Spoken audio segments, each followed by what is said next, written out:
Shirt show. All right, let's go. Shirt show! Talking shirt! Shirt show! Talking shirt!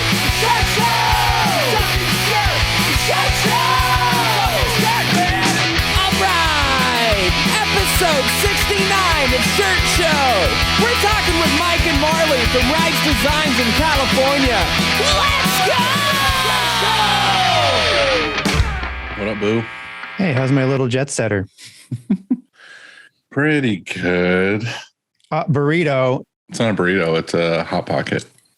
Oh, well, not as good. I haven't had any dinner yet, and I was trying to eat before we got on here, and you caught me. Well, it's not dinner time.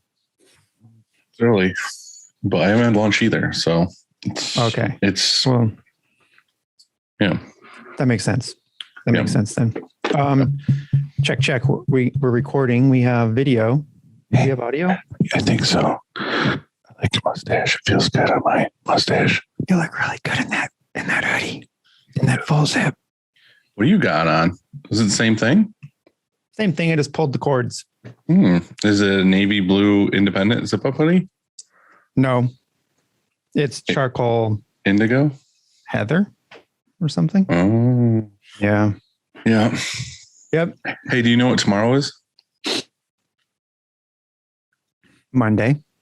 It's my birthday. I know. Oh, fuck. I forgot. I mean, I remembered. I know I forgot.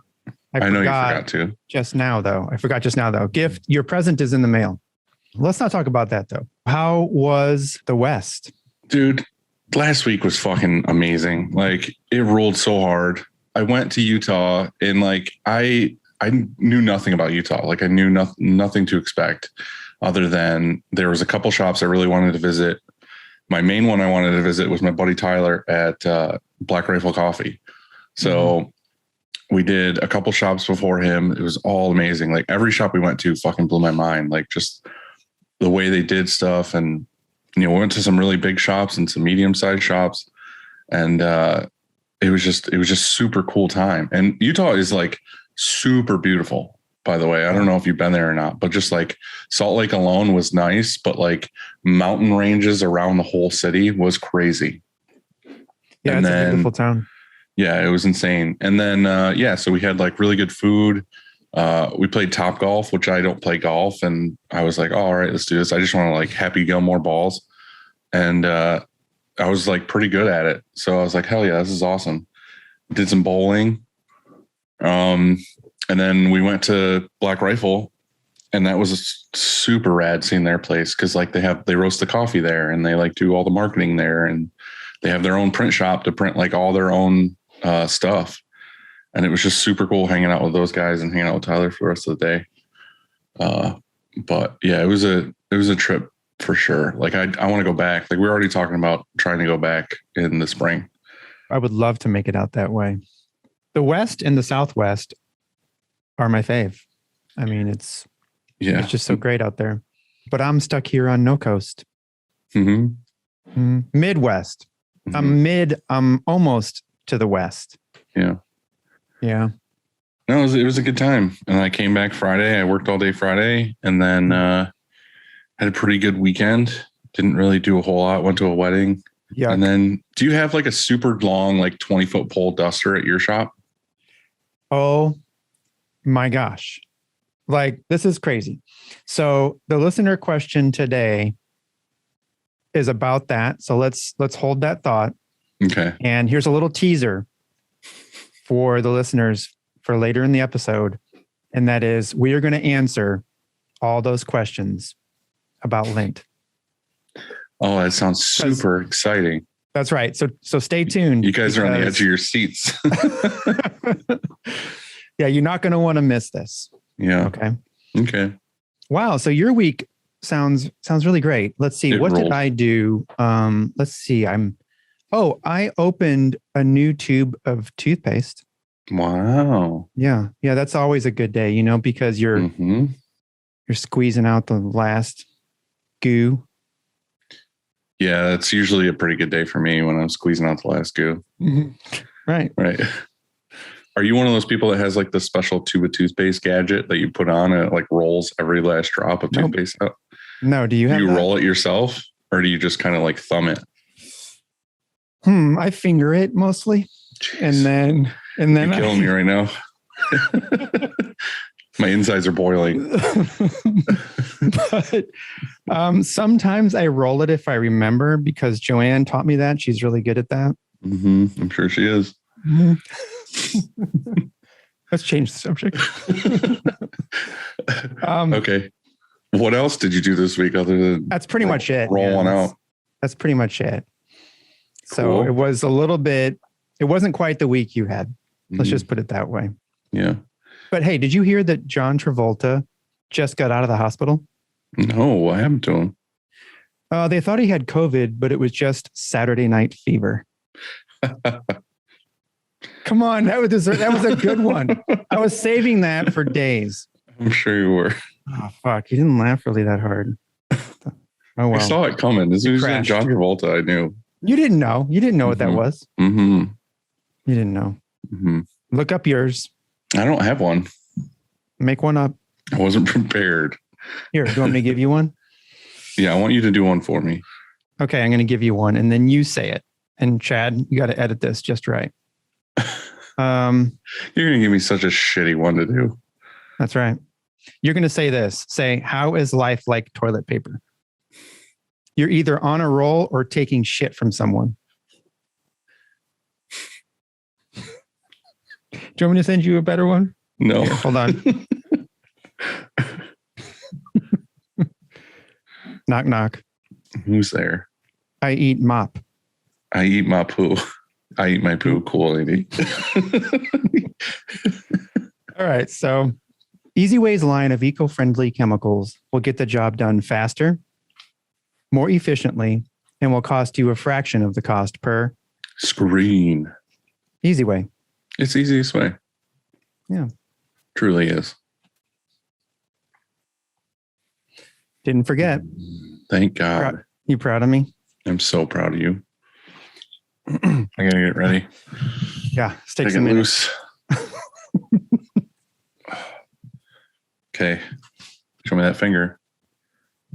Okay. Bring it in, boy. Frank. That was well done. Well done. So GSF, I think last week or the week before, we established that GSF stands for Great Screen Fantastic.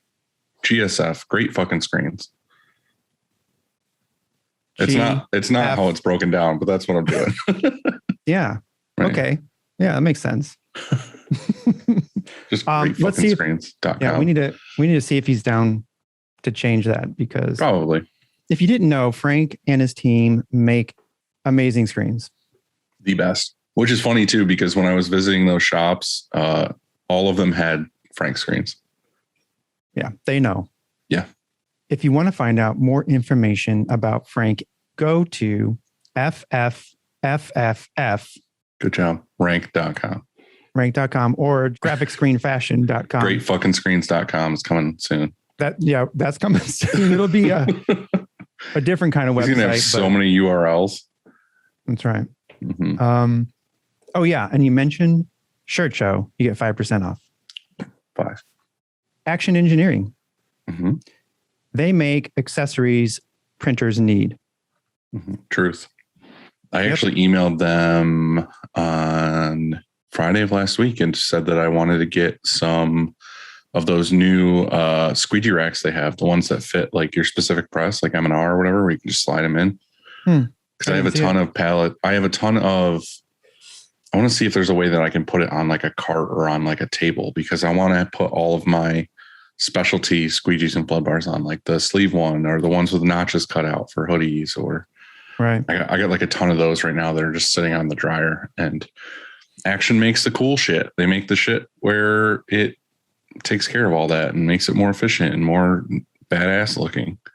Right. So when you get something on their website, be sure to enter Shirt Show and get 15% off. That's right. Which is a shitload off. It's a lot. Don't be done. Monarch. Mm-hmm. Monarch makes a white ink. People always ask me, Andy, what Monarch White are you using? Mm-hmm. And I always say Yeti. Is that how you say it? You I go type a little it. hard on the T's. That was too much of a T. You go So Yeti. Yeti. It needs to be more like a D, like Right. Yeti. Yeah, Yeti's what I say. Yeah, it's spelled. They should change the spelling to Y-E-D. Yed.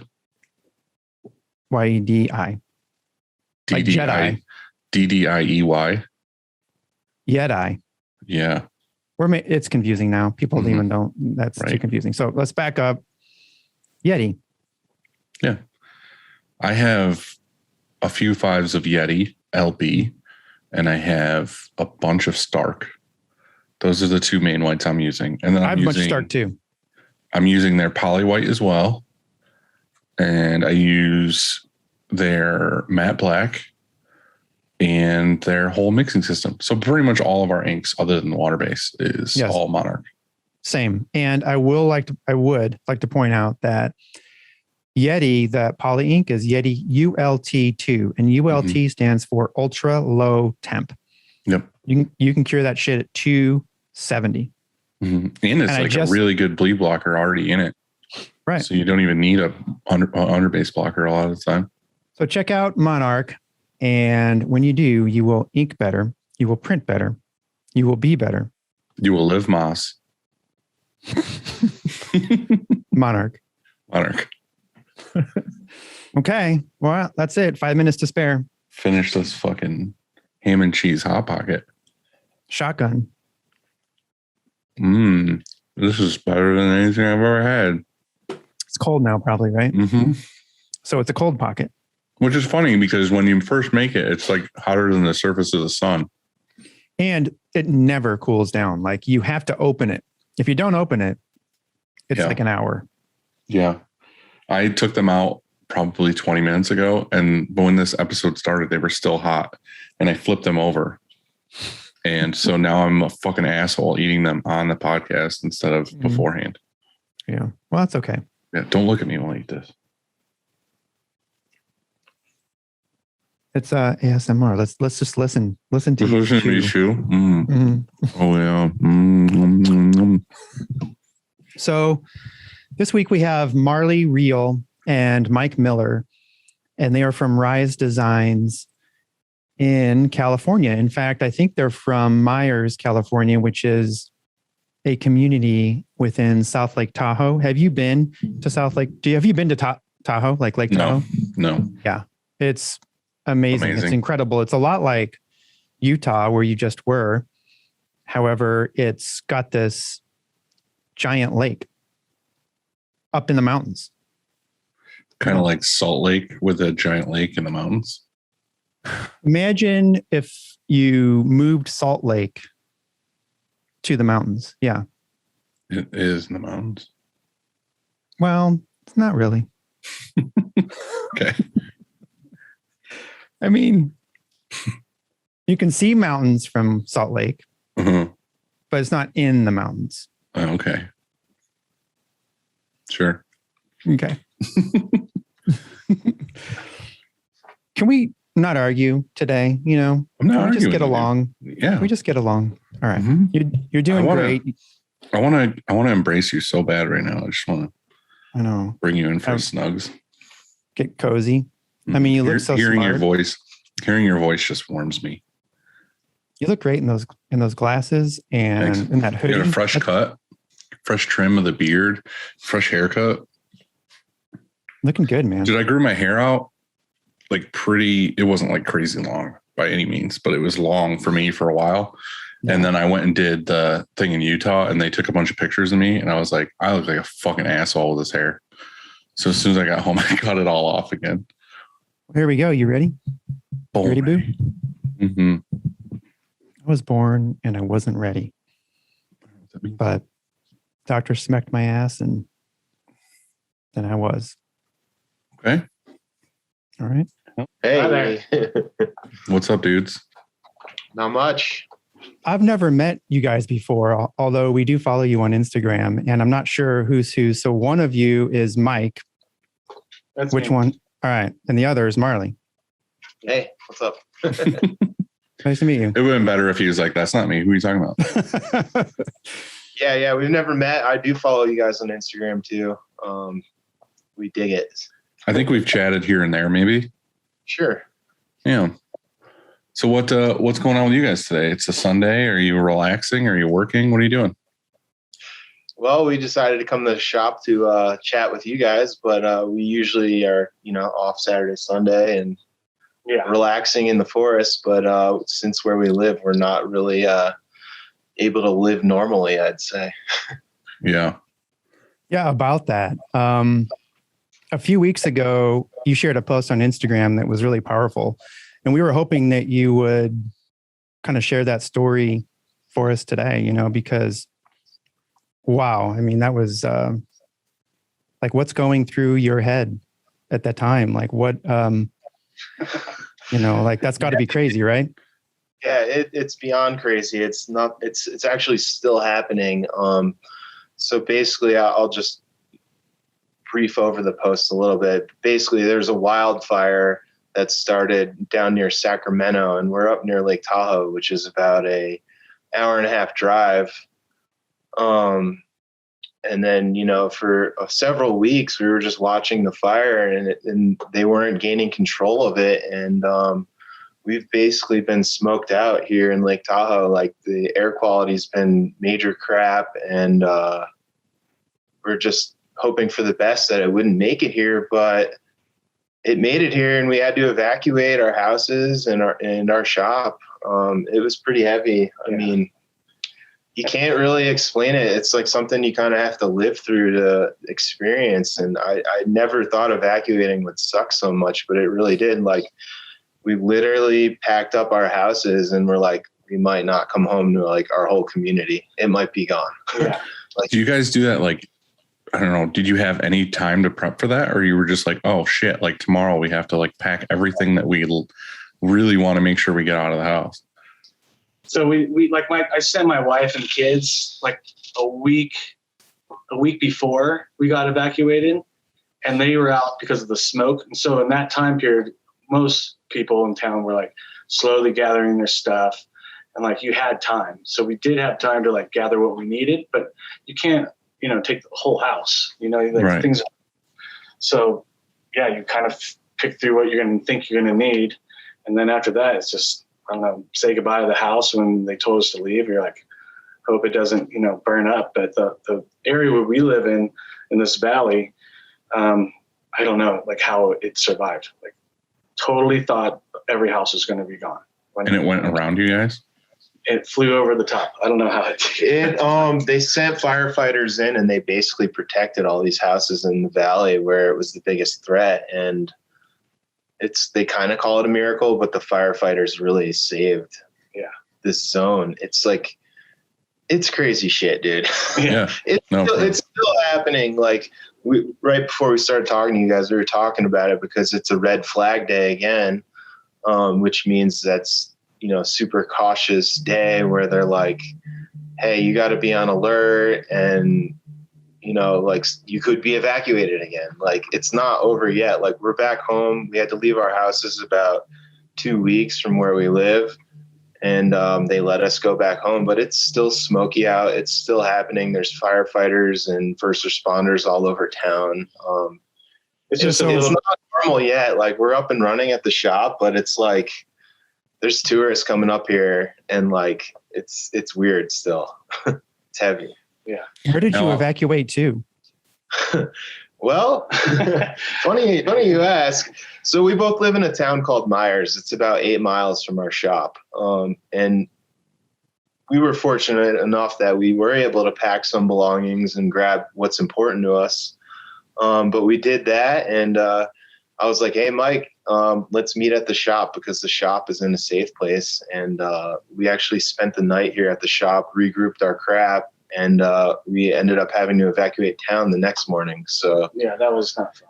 So then after having to evacuate our shop, I went outside of town about an hour north in a place called Truckee, which is in North Lake Tahoe, and Mike went his way. Yeah, I went off the hill to a zone that kind of was, it's off the mountain, maybe 25, 30 minutes, but that zone was still in like contact with fire a little bit. So now my new place I put my stuff was possibly going to be evacuated again. Now I'm like, all right, moving twice. And, but I had friends, that had an RV and that was, open to us, and we just slept on the property that was, there.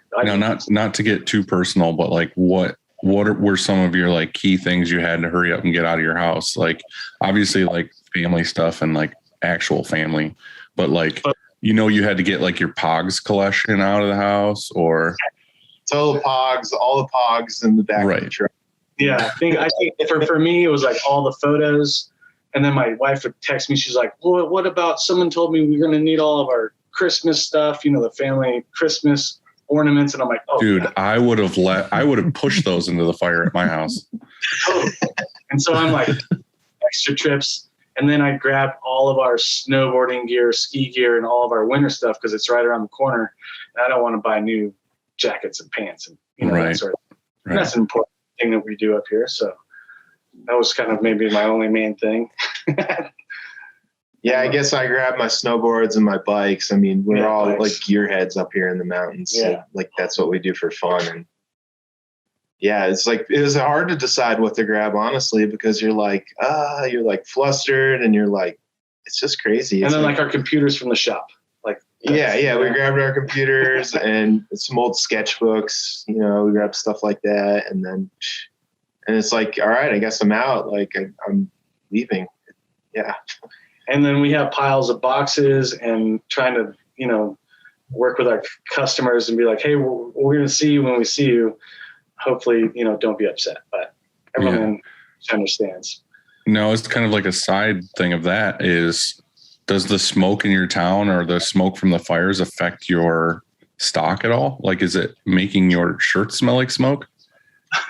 I would say in the beginning, we thought it was. Yeah. It was stinky in this office. It was. But we came back.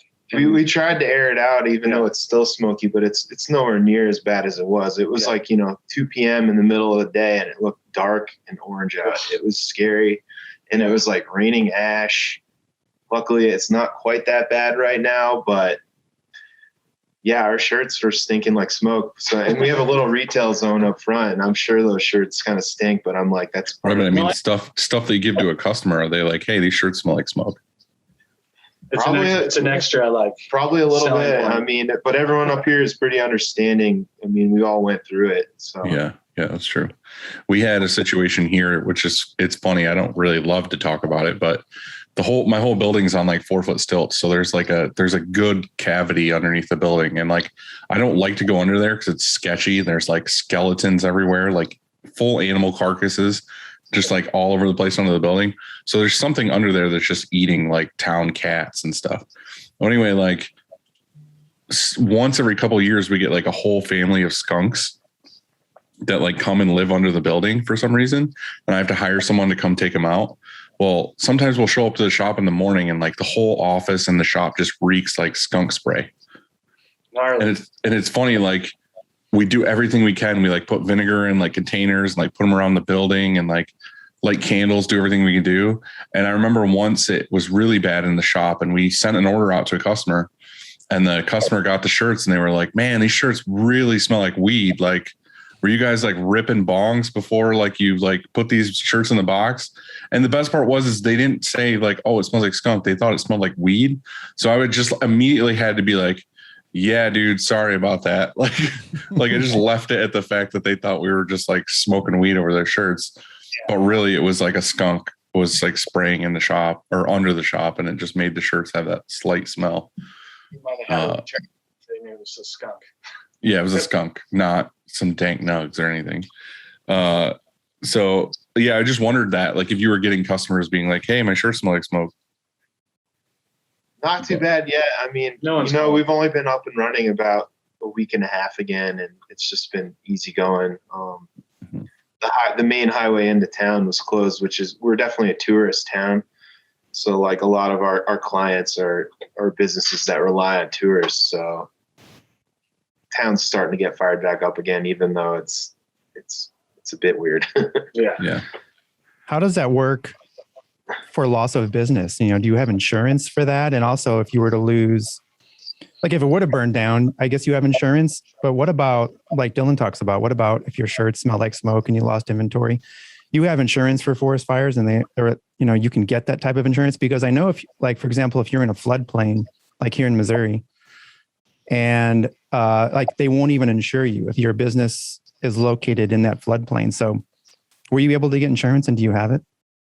Yeah, we carry some insurance. It's not probably as great a policy as it should be to cover the entire shop, but if I wanted to pull that for our business, I think I could have, but I'm more on the page of, hey, I don't really want to do anything unless I have to, because I just feel like they would raise our premiums or something like that. So, And like I've gone through, and like our shirts are not at all smoky. Like I gave it a good smell test. yeah, I did. give it a smell. Yeah, but test. you know your nose is burnt out on smelling smoke for 2 weeks straight. It could be. We definitely are. If you guys came out here, you'd be like, oh man, it smells like shit in here. Well, like you We said, have- you know, if a lot of your clients are locals, they understand. Maybe they're burnt out. Their nose is burnt out too. So No, I don't want to put this on you in any way, but we had this discussion. Was it last podcast or the one before, where we were talking about if our shop went away completely? Like I mentioned fire here, which I don't want to say on your shop, but like if your shop completely got gone, would you guys do anything differently with the new one? For sure. I mean, that's something we've probably learned over time. It's hard to find space. We'd have to find the right building. I think that would be our goal, to be like, the space would have to start off correct, like large enough for what we want. Yeah. Would you try to rent, or would you try to build your own at that point? I don't know. Who knows? Real estate is so expensive where we live too. We might have to move off the hill. Yeah, it's like that's something we would have assessed if it needed to be. It's like our business is our baby. I mean, Right. We've been doing it 14 years, and it's like if we lost everything, who knows? Like we could have lost our whole community, and like that's part of what makes our whole thing cool, I think. And Yeah. if we lost the whole community, you know, our wives might have been like, "We're out of here," and we might have to follow them. Right now. That's a different story. Yeah, that would be crazy if your entire everything around you went away. But I just know that like I've done things and I've worked around things with my specific space and my equipment and everything else. But if I had a clean slate and I had the insurance money to just be like, how do I want to make my new place? I feel like I would do it a lot differently. Oh yeah. Slightly larger auto. Oh, definitely bigger. I mean, we run a smaller auto press just because that's all we can fit. And, you know, Mm-hmm. Yeah. that limits the amount of colors we can even print in a job. So we're really just specializing in, you know, 3 or 4 color max jobs. I mean, just because our setup doesn't allow us to go much bigger. And Mm-hmm. we're kind of happy that way too, though. You know, it's like, let's just keep it simple and stick to what we're good at with like the small space we do have. How do you guys make that work with your current customers? Do you just tell them like, this is our limit? Yeah, we do. And we, Yeah. I would say most of the time we're like, hey, let me just redesign your logo to slightly alter it to make it work for printing Mhm. that we can. And if they're into it, they're into it. And I don't know, we haven't had many people be like, oh, you know, we're going to try something different, because we also do embroidery. And that would be like, hey, maybe we don't do screen print for you, and we just do a round of embroidery, and we do all your colors. That sort of I've definitely done that though. I don't know if you have, Dylan, but we've definitely, like if we're over budget on something, we've definitely reduced colors. And I personally don't like a ton of colors. Like I do like 1, 2, and 3 color work generally. Like every time we've printed a shirt, I don't think, almost every single shirt we've printed for our shop has always been 1, 2, or 3 colors. Yeah. Well, that's the thing is I post about it once in a while on Instagram, but it's kind of like, as a printer, you really respect when an artist can pull off like a really rad design that's got detail that is just a 1 color. You know what I mean? Like if they can make it a 1 color and make it really awesome, then that to me is more eye-catching and artistic than somebody who's just like, oh, I did a black outline drawing and I have to color in every single space. Yeah. And like Mike and I actually started this because we're both artists and not screen printers. So like, I think that's kind of how we've built our clientele too. It's like, hey, we can print this as a rad 1 or 2 color. and all our clients have just kind of followed along with that the whole time, and Right. it's worked well for us. Talking to them about like, hey, let's use that fourth color as the shirt color, and using that in the design. So color of the shirt is really important. Yeah, and we're always talking clients out of printing a sweat pad too. We're like, you do not want to do that. Like, no one wants to wear that. Hmm. Well, that's the thing is that depending on your shop, if people are coming to you, they're coming to you for your expertise and your artistic ability, not just because you're a screen printer. Yeah, exactly. Like where we live, there's only one other screen printer in this town, and did you hear that, Andy? He's pretty low. Yeah, no, I better. Let's swoop But in. we definitely built like, hey, like this is what we do. This is what we're good at in a small town here, and we've been successful, and it's worked out for us over the years. Yeah. Hell yeah. So how did you start? Is that what you're going to ask, Dylan? Yeah, it was. Yeah. So you said you were designers, and so you started with design and then went into screen printing, or? Well, I'll start on Mike tell a little part of this too, but basically we're ski bums. I mean, I'm from the East Coast originally, and in New York. I went to school in Vermont for graphic design, and then I moved out here to California and Lake Tahoe, and was like, all right, I want to snowboard. Like, I'm all about the mountains. I'm all about being outside. So I did that, and then I got a job at a ski resort, Sierra at Tahoe, which just suffered some loss from the fire, but that's like our home mountain, and Mike and I met there. And in college, I had been pretty much selling hoodies out of the back of my car just for like extra cash. So I had someone else screen print them, and I was a designer trying to do my thing. And I kind of came out here and I met Mike, and I saw that Mike could draw, and I was like, hey, we should make hoodies together. Yeah. So it started that way, where we're like, we were collabing on art, because I knew I didn't really want to do this by myself. It was a lot of work, and it's nice to be able to share a business with somebody if you can get a good partnership going. So we did that, and we had some friends that were screen printing, and they decided to quit after about a hoodie or two round of For us, yeah. for us. And they were like, hey, you guys want to buy the business? And we're like, I guess so. Okay. Yeah. I guess we'll learn how to screen print. So yeah. I mean, that's kind of how the idea for us was like, hey, we want to make our own stuff. So we're designers, like now we can print our own gear. And that was like our first goal.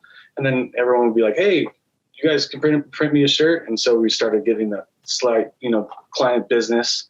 Yeah, we started really just printing department shirts at the ski resort we were at. So they were like 24-piece runs of like a quick design we drew for like the lift department or something.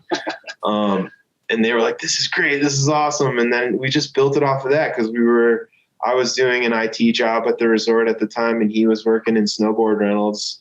And we would come home at night, and we had our setup in this garage at this house we were renting, and that's where it all started. And, we've been in a couple shops since, but 6 years. Mike and I are really graphic artists at heart. Like, we both went to school for it, and we just kept building on our skills and figuring it out over time. And that's your roles now? Like, neither of you run the press? Somebody else? You have a team that does that, or?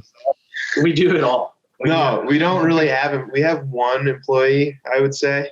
Yeah. So we kind of do everything, and it's kind of a current problem we're facing, is that we don't have employees. Like, hey, we're the guy that greets the person at the door that walks in the middle of us printing, and we have to stop, or the phone rings and we've had to be like, yeah, we ignore the phone now. Or, we built our business with a lot of angles too, which was a good thing during COVID, because we're not just screen printers for other businesses. We wanted to build our own brand. That's kind of how it started. Like, we have like nature inspired shirts and hats and gear. Like, so that was one thing. And we used to travel around in a van to events and literally go sell t-shirts for like $20, like at all these like music shows and beer fest and you name it. I mean, we were like on the road, slaves to the road, like doing the hustle.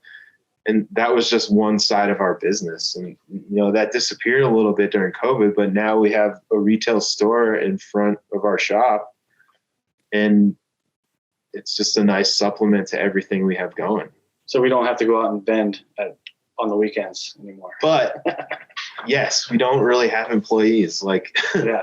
we do it all. Like we're in charge of certain tasks here at the shop, but we print and run our machines all day. It's pretty much the two of us, and we kind of run around with our heads cut off a bit, I'd say. Yeah, but that's pretty rad though too, because it's more of that like custom feel. You know what I mean? It's like if you go to a custom motorcycle shop or whatever, and you talk to the dude up front, he's the one turning the wrenches in the back. You know what I mean? Like he's like, yeah, well, I did this with your bike and I did this thing. And it's the same with you. You're like, well, I took your idea. I made the design, like I drew it out or whatever you did. And then you're like, oh, well, this would print really well this way. And then you made the whole thing start to finish. And you're the one handing it back to the customer being like, hey, check it out. And they're stoked on it. Yeah. And that really helped with like selling our own merch. When we were selling it out and, vending, we were like, I made this. This is personal, like hand done art on the shirts, So that was a big selling point for, getting our brand out. Right. Yeah.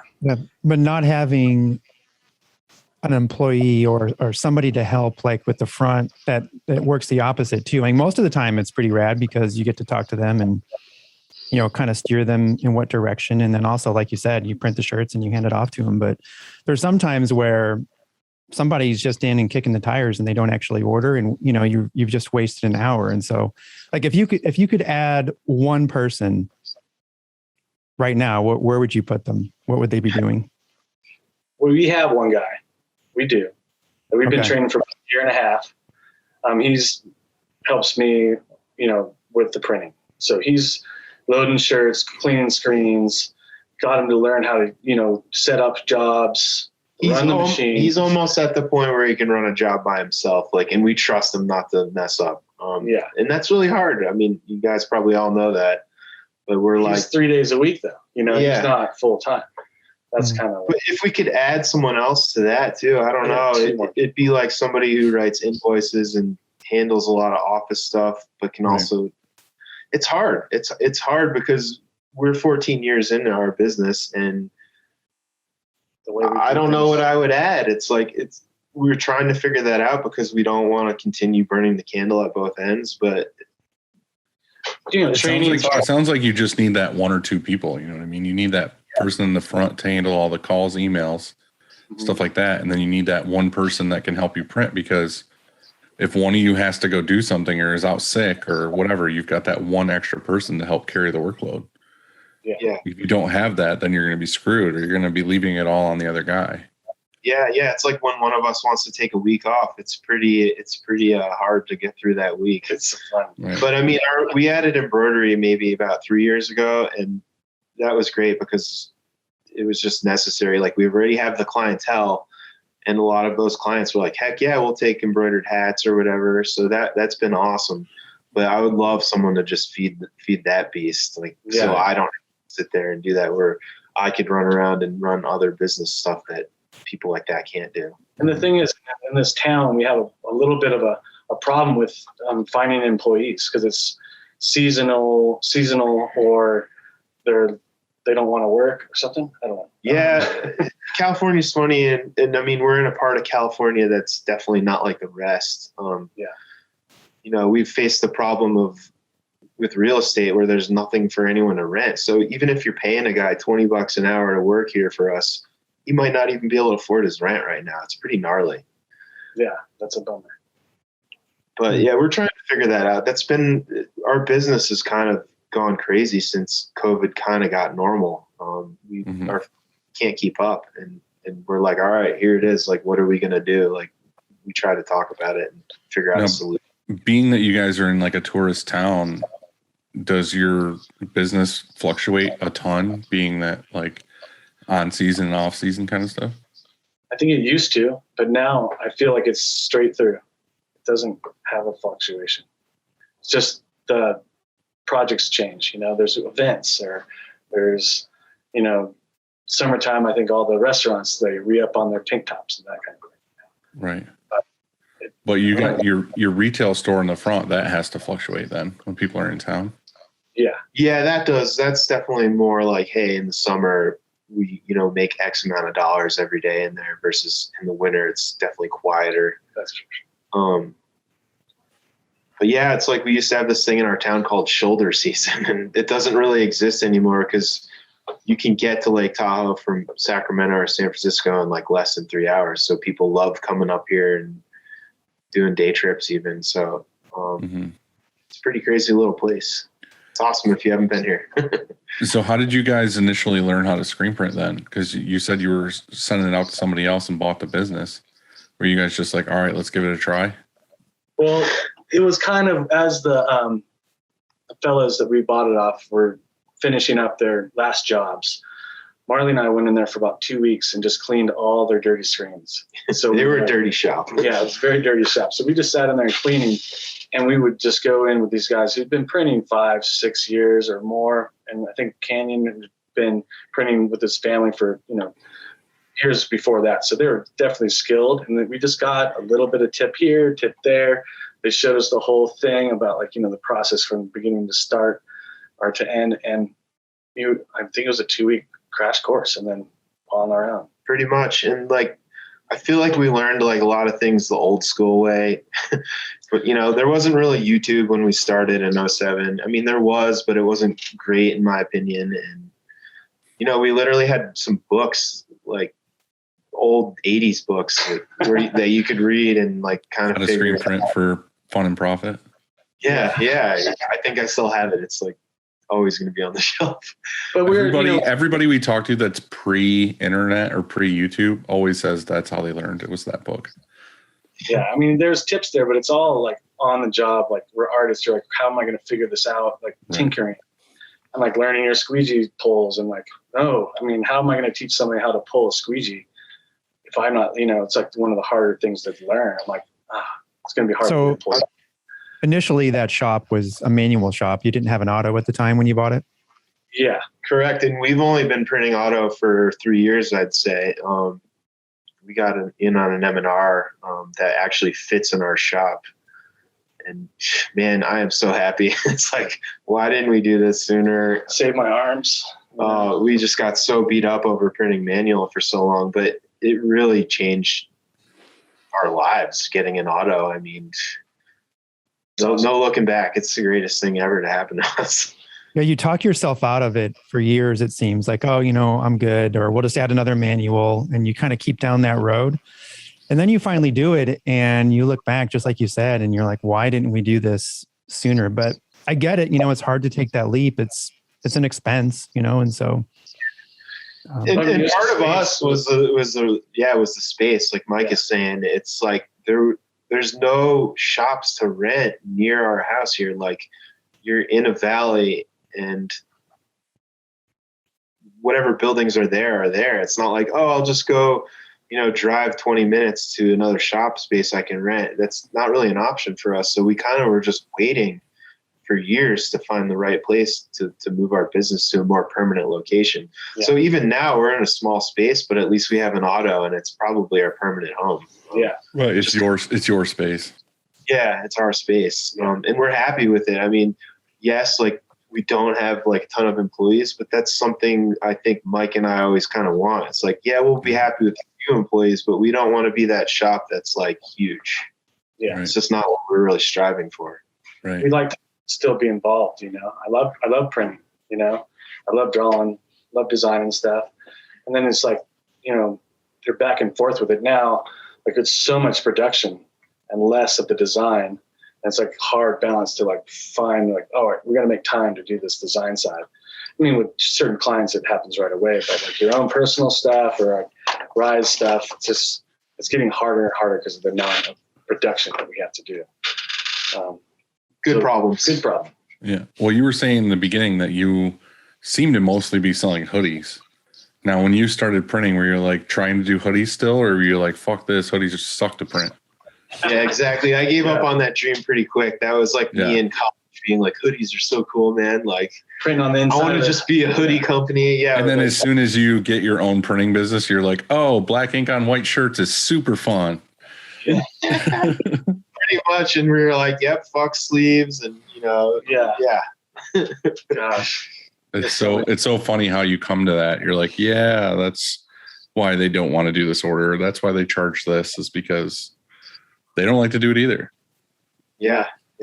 And it's funny, like where we live, we live up at 6,000 feet in the mountains. So we don't necessarily have a hoodie season. Like we'll be printing hoodies here in the middle of summer and I'll be like, why? Like this sucks. Like I want to just put away the web and be done with it. Like, Yeah. I actually looked up the temperature today because I was curious like what the weather is in Tahoe right now. And it was similar to St. Louis's. It was like in the, I think 70s, low 70s, but it started in the like at 40. Like you have these crazy swings, like the low could be like in the 30s and then it warms up to 70s in the afternoon. yeah. Which is hard on ink sometimes. It gets cold in the shop in the winter and you're like, oh, but summertime, I mean, 70s, it's good. It's good. That's good. Now you're saying you both kind of do everything, but do you each have specifically like your favorite thing to do or the thing that you're best at? Because I'm sure you're not both great at every part of the business. That's true. We try to. What are you best at? I'm an illustrator. Yeah, I don't know what I'm best at. I mean, probably. But you can draw. I'm really good at business stuff. Like I'll come up with business ideas, I think, and I'll be like, Mike, what do you think of this? And that's the cool thing about our partnership is like we're both not the best at everything. Like we both have our strengths, so that balances out our business and right. It keeps it rad. And you know, I feel like we have a unique thing going where, hey, we're in a 50-50 partnership here and we're still partners and like pretty much best friends. I mean, that's a hard thing to achieve over all the years we've been doing this. Yeah. And it's pretty cool. It is cool. I feel lucky. Yeah, no, it is. I mean, it doesn't work for everybody and I'm part of that club where it doesn't work. So, I mean, all the power to you, man. I understand the hard part of it. So yeah. And I mean, you guys have made it work. So yeah, not to say we don't have times where we disagree on something or we were like pissed at each other, but I think we both know how to see through that and, you know, look at the bigger picture. Yeah. The bigger picture is that, hey, we're running a rad shop and, you know, this is what we do for a living. Mm-hmm. Have you guys had any like crazy roadblocks that you were unsure of what was going to happen to the business in all those years so far? I think that would be more of like losing a space. Like if they're going to rent out the space or sell the building we were in. So it was almost like, where are we going to put our business? That was like probably, in my mind, the heaviest. Because we had it in our garage and we're renting the garage. And then when it was time to move it out of that house, we got a space. But then the owner of that building down the line was, I'm going to sell this to the state. And now you guys will all get kicked out. So that happening really put a fire in our ass to find a new space in town. But it took us like 3 years or something to finally nail a shop, you know, working with different landlords and whatnot, people who own buildings. Finally, there was a space. And I feel like we were lucky. We basically had a landlord in town seek us out because he was like, you guys have a cool business and I know you will pay rent. Like you're not going anywhere. Yeah. So, and he kind of like cherry picked us and he's like, I have a bunch of shops like in over a period of like 3 years, like he's saying, he was like, here, you know, like we finally found one that worked out and we're here forever. And I think he hopes we're here forever too, because it's just easy for him. Yeah. I feel like it's always good. Like I don't have that problem, but a lot of people we talk to, you know, it seems like in their spaces, if they get like a really rad landlord that just like wants to help your business grow and you're not just another person filling a space and paying a check, that it's so much easier on everybody. Yeah. And we make sure he's happy when he comes by. I'm always like, hey, you know, here's a shirt for you. Here's a shirt for your wife. Like, we take care of each other. And I mean, that reflects what our, you know, happens in our community too. Right. Pretty cool. Now you're like, saying other big roadblocks, like, hey, that fire, that we were like, we don't know what's going to happen. That's a big one. Yeah. That was like we're still recovering from that in our heads. I think I'm like, man, this is still smoky here. It's not, it's insane. I know I'll keep saying that, but I don't know. Just wrapping your head around the fact, like, okay, like we said before, like lose everything. Like you don't even want to think about that, like at all. Like, but we were forced to, like, maybe we'll move to Washington together and start up a new business. Like, what are we going to do? Like, probably go separate ways. Who knows? That would suck. Yeah. You saying that you guys only tried to work with like 1 to 4 colors. Do you have a specific style that both of you like to do as far as design wise? Like you said, you were an illustrator, but like for your market and your like touristy town stuff, is it a lot of like vintage style prints? Or you said a lot of your guys' designs are more like nature focused? In our line, in our clothing line, that we do a little bit more nature focused stuff. And I think our clients see our brand and they're like, hey, I like that shirt. Can you do something like that for my company? That's kind of a lot of our work comes from them seeing us out vending at an event. And they're like, wow, that's a cool hat. Let me and so we'll bring them along and be like, well, you can't have ours, but we'll make something similar. Right. That's what I mean. Like, does your shop have a vibe? Like most of your prints are a certain style because that's what people aren't, that's what you're known for. Yeah. It's pretty graphic. Like graphic and simple, like nothing overly done. Kind of like what you have on right now. Exactly. Yeah. Yeah. But yeah, I mean, Mike can draw anything. Like somebody could come in our shop and Mike could probably pull it off. I might have to coach him a little bit, but I take a little. That's Mike's style. Like he can draw awesome illustrated stuff. Like we drew in sketchbooks for years, and now we've kind of gotten into doing stuff on the iPad, which is really great. Yeah. But then my style is more computer oriented, where I might go take a photo and then I'll draw from that, or I'll use the photo with some simplistic drawing in it. But yeah, it all ties into nature, and like people see our clothes up front in our shop, and then they're like, well, hey, I want like a tree with like a mountain in it for my business stuff too. So it's pretty funny. But we're not, yeah, but we're not doing like, if someone asks for something vintage, we'll give them that vibe, but we're not like building our brand or doing a lot of stuff, which would be like Tahoe in like a whole bunch of different ways, for folks. Right. Small, businesses that hopefully already have a logo, and now we're just going to spice it up a little bit, Mm-hmm. Yeah. I just mean as far as like, being a printer that kind of does anything and everything, you get people that come in with like tons of different styles of artwork. And like you two are the artists and you obviously have your own styles. Like, do you cater to everyone's style, or do you farm stuff out to a freelancer if it's something that's like not at all in your wheelhouse? I don't know if we've ever done that. No, I think they have to get. Not really. Like people only like come to us, and we're like, hey, we can print up to 4 colors, and if it's beyond that, we'll be like, sorry, like we don't like to do things we're not really like specializing or good at. I mean, we could print that if we had a bigger press. It's just, when we had a manual press, we used to print 6 color jobs, but we don't do that anymore. We're just like, it's just not. It ruins the flow of our shop if we try to do things like that now. So I think all the clients are pretty happy with what we can do because they see how good a 3-color print can be, if they like let us spend a few minutes on like editing their artwork. And I think I think we do promote, when they come in, I'm like, all right, you guys realize that I design and draw like this, and I show them things, and that gets them on. They're not going to be down that road with us, and it's going to be a little bit different. Right. I don't know how that works out because a lot of the clients agree. They're like, oh, I like your style. Let's go for it. Mm-hmm. I don't know. I think a lot of times designs there's overkill. Like we just printed one. It's an event called Sky Wars. It's like this fireworks competition here for this weekend. And I want to say it was 8 colors. And I was watching it print.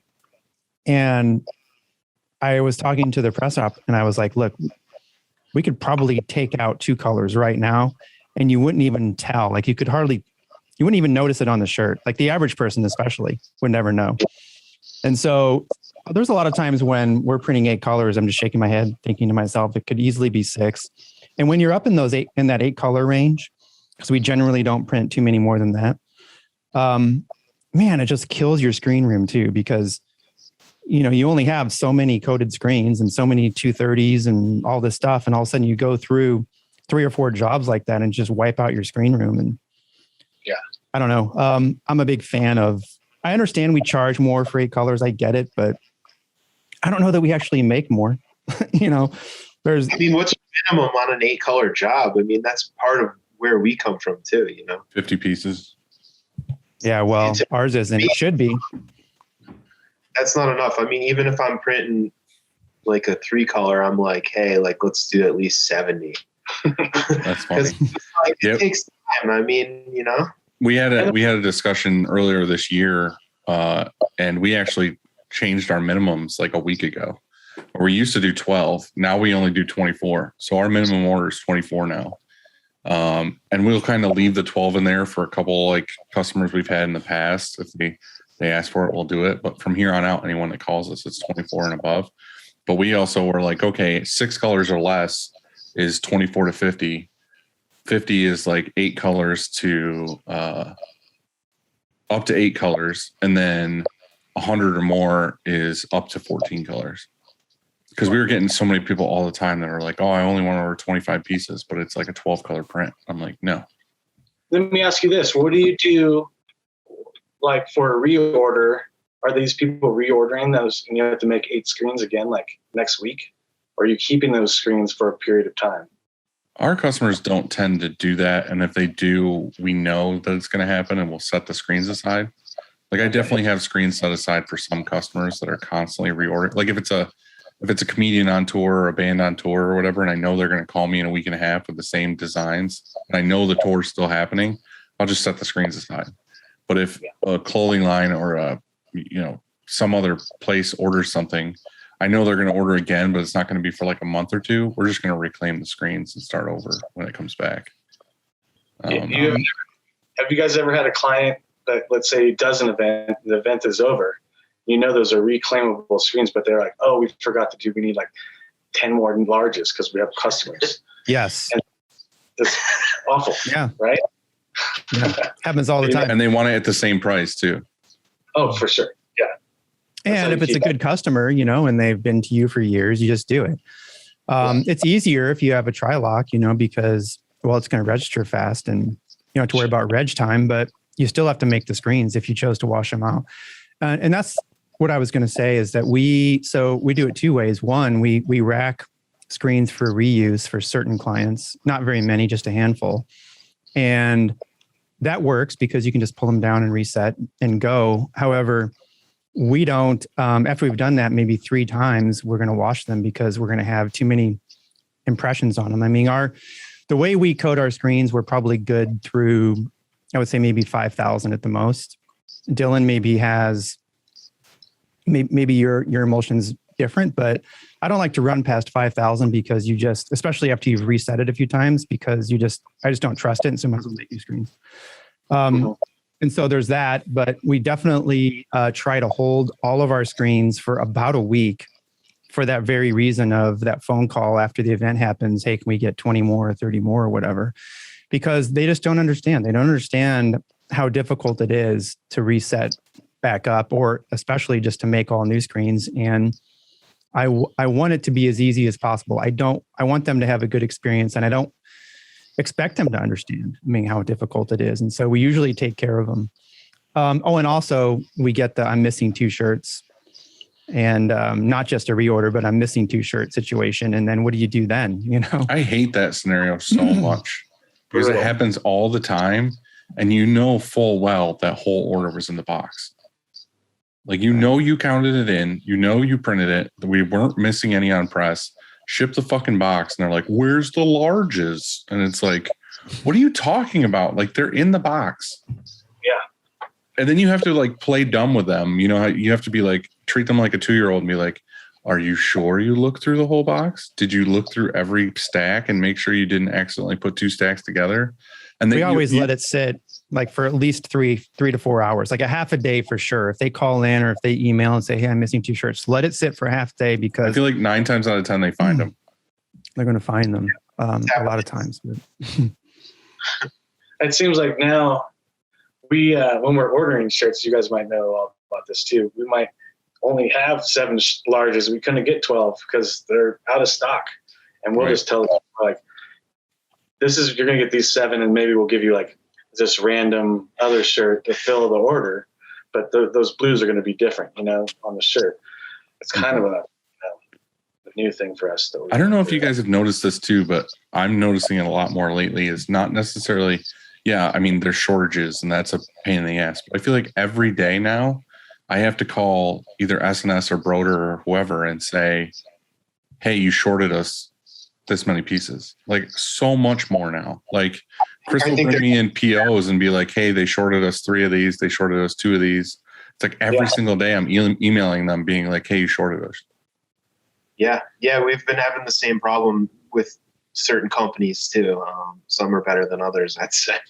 But I think they're super short staffed as well, just like everywhere else. Yeah, training people too, I'm just saying, I'm one shop out of thousands of shops ordering from them every day.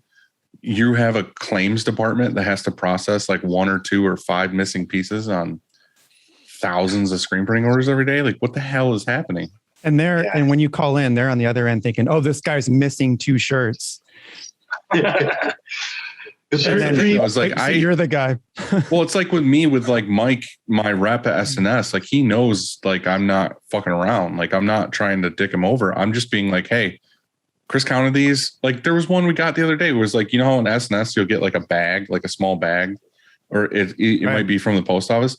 The bag was supposed to have 3 shirts in it. It was like 3 of 3. There was 1 shirt in the bag. And I was like, Mike, we got a bag. It said 3 of 3 and there was 1 shirt in it. And he was like, okay. Like he doesn't even say anything to me anymore. I literally just email, the PO is the subject. And then the message says, hey man, we ordered this. This is what we got. And then I get an email like 10 minutes later that says, we're shipping out the other 3. And it's like, no questions asked anymore. The thing that they have going for them though, is they know what it's supposed to weigh. So like if you have 10 mediums in a bag, let's say, they know the precise weight of what those 10 shirts should total. And so when they ship it, they know, oh, well, it shipped the right weight. There were 10, not 8 or 9 or whatever. They know the weight. And I wish I could use that here, like at our shop, like, oh, by the way, it weighed right. So it checked out. In other words, like they're all in there. But then even if I say that, then it's that customer is always right situation that you're in. And you're like, okay, well, what am I going to argue over a couple of shirts with this customer? Or am I just going to fix it? You know what I mean? Mm-hmm. Do I really go down the road of, oh, hey, bud, we waited and it's exactly right. You're wrong. And I would say that maybe there's a few times to pull that out, but most of the time I just fix it. What about you guys? Have you ever had it where the UPS guy shows up with like a claim form from SNS or Broder saying like, they filed a claim with UPS being like, well, UPS didn't drop it off or they lost it or whatever. Have you ever seen one of those, Andy, where they bring them to you? No. Yeah, and he was like, he's like, here's a claim. I don't know what this is. Like, yeah, I get that all the time. We got one the other day. It was for 1 fucking shirt. They filed a claim with UPS for $3.75. Yikes. So the UPS driver brought me a form. I was like, what is this? He's like, it says you're missing a shirt. And we looked through it. It was literally missing 1 shirt. It was like a Bella Canvas tee. And I was like, this is not worth your time. Like, it isn't worth you coming into me, making me sign and fill out a form saying I didn't get this 1 t-shirt. I was like, it's $3. Like, who the fuck cares? Like, what is happening right now? Yeah. Paperwork pushers. Yeah. Now, have you guys had like because you're in that specific niche for you, for like I guess where you are, have you had like a really inspiring customer or something that kind of changed your business model? Like someone came along, you were like, holy shit, cool, we get to work for this person? Yeah. I mean, I think it's more of the amount of work. I think like we've picked up certain clients over the past couple of years that have really been like, all right, this is really going to be a return customer. And like, this is going to be some bread and butter here. Like, let's take care of them. Those clients being like some of the places that serve beer here in town. And they were using restaurants and stuff like that just, they're just crushing the tourist scene and local scene. But yeah, those clients have probably monumentally changed our business and how much we're printing too. And those businesses were using like outsourcing, like full return to, where they're going to some company that's out of state and they're getting all their shirts made. And when they finally met us and we could do it together, their relationship that they were like, oh my God, this is so much better to work with a screen printer. I can go walk down the street and talk about the shirt and how it's printed and see the colors and, Yeah, that's something we grab onto is like, hey, we're a local business. You can come in and talk to me and Mike, and you can come in and pick your ink color out, and you can even come and, do a press check if you want. Yeah. We don't love press checks, but, that's the beauty of, working with someone that's a block away from your shop, and I think our clients really love that. That's what, and I think they're selling that to their friends too, so they're like, oh my gosh, Rise is making all of our gear. So another company's like, I like what you're doing, with this brewery. So we get that business too, so it's all shaping up. Do those clients pick up, or are you delivering those orders? Usually pick up, but like this Friday, like I finished something and I was like, I think they want this. We do drop-offs too, if we have time. Yeah, for sure. But we have piles of boxes that need to be picked up. Is right most now. Of your guys' most of it is local, but do you guys have business outside of local that you cater to and ship to? Yeah, we do. We have a few clients we ship to, and that we've had for years. And those are usually through word of mouth, I'd say. Like just a friend of a friend was like, hey, my buddies Mike and Marley print, and they can pull it off and do a great job. And we do have a handful of clients like that. Like we'll ship stuff cross country, even though it's expensive right now to do that. Yeah, the warning goes out. Like you realize there will be shipping costs. So. It's funny when people think about it that way because every single one of my orders is shipped. Like it's rare that it's a pickup, and it honestly is more of a hassle for us when customers have to pick up because normally when they're printed, they go right from print. So like staging for like UPS, and now we have to put like a big tag on them, basically, and like a fluorescent tag that says this is a pickup, just so it gets pulled out of the run. That's crazy that you pretty much ship everything versus us who barely ship anything. I mean, I know. It's cool how much different a shop can be from one another, and huge differences with everything. It's crazy.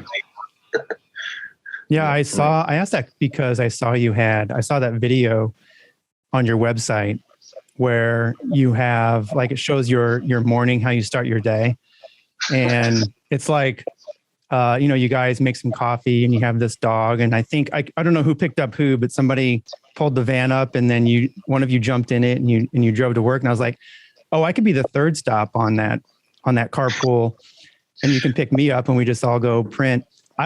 So I drove my Honda Civic across the country.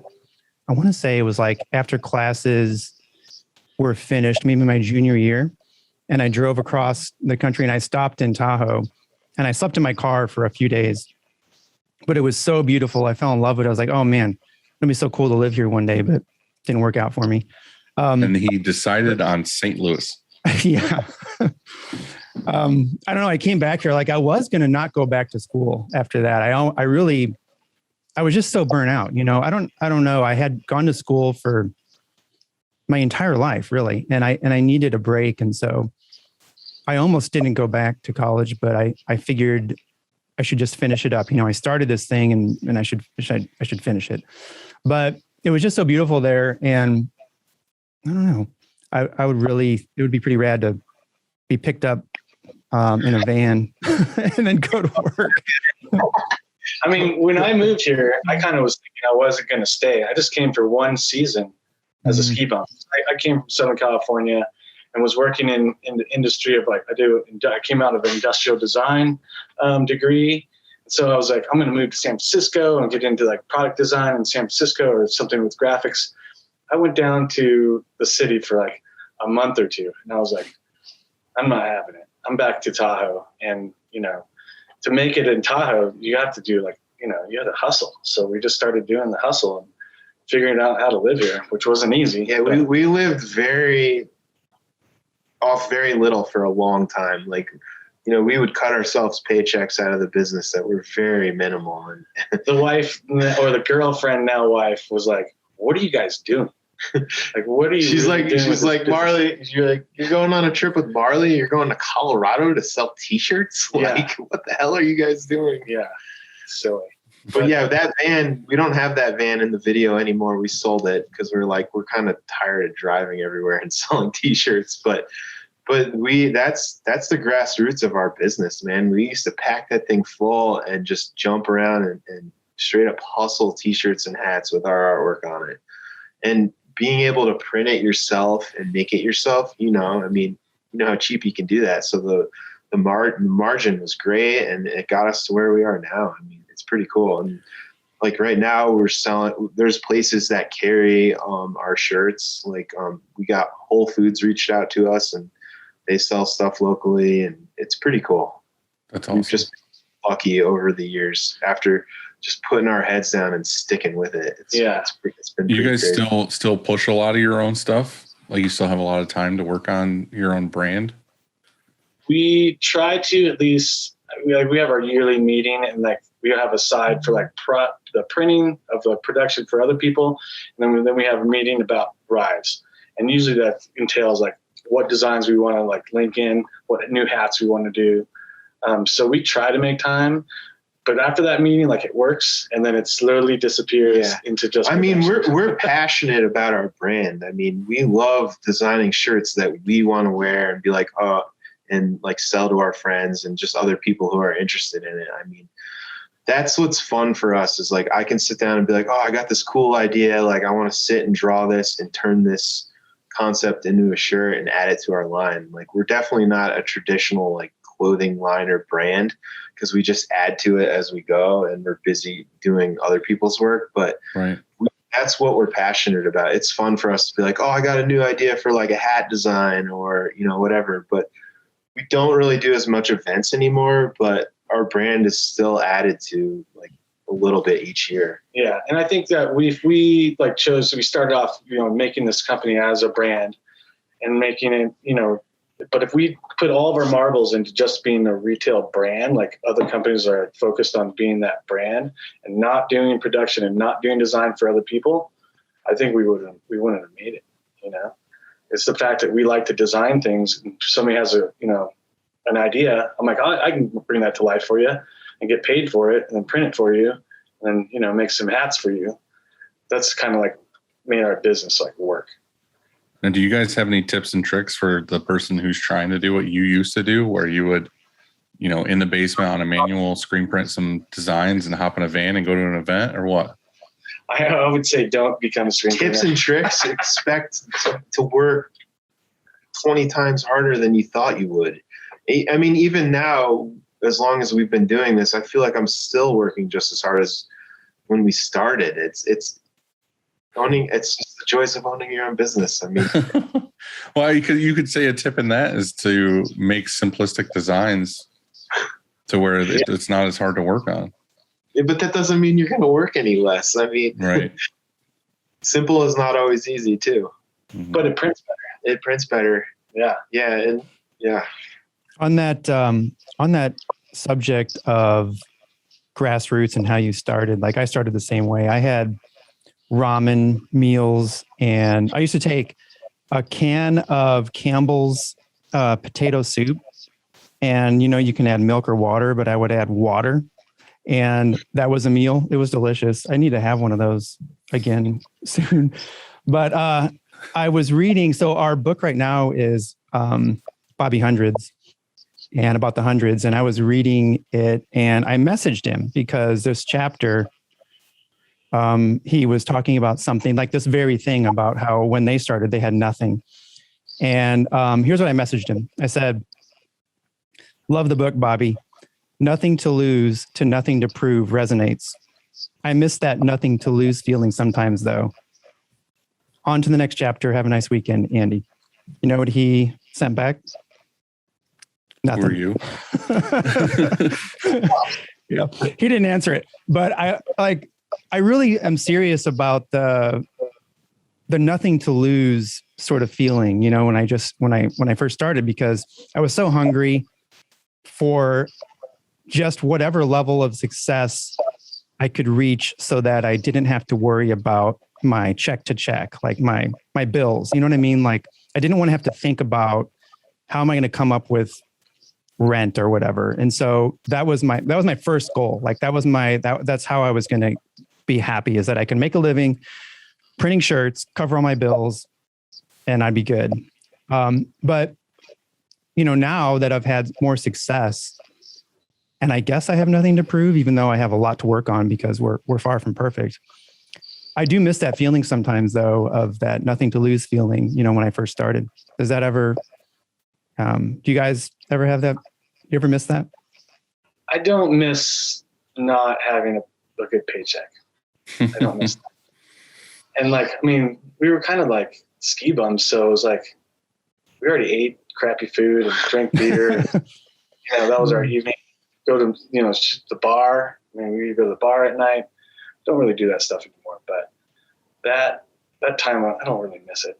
Yeah, it is funny to see how much our lives have evolved around the business. It's like when we started, neither of us were married and Mike didn't have kids, and it's just crazy, but the business was always here and we were always printing and being like, this is kind 100%. Of a priority. Like, let's make this work. Like, this is kind of our dream, Yeah. And I don't know. Yeah. It's crazy. Yeah. You guys talking about that reminded me of when I came back to New York to start this. I didn't have anything. I didn't really have a place yet. I had an apartment and we had, I don't know, 2 shitty laptops. I don't even remember what they were. They were shitty, basic IBM or something laptops.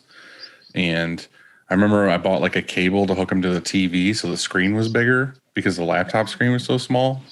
And it was just sitting in my apartment, just emailing people all day, being like, hey, want to get an order going? And then we got enough orders together, took money that we had and the money from that and went and bought the manual and the dryer and everything. And then just went to work on printing them.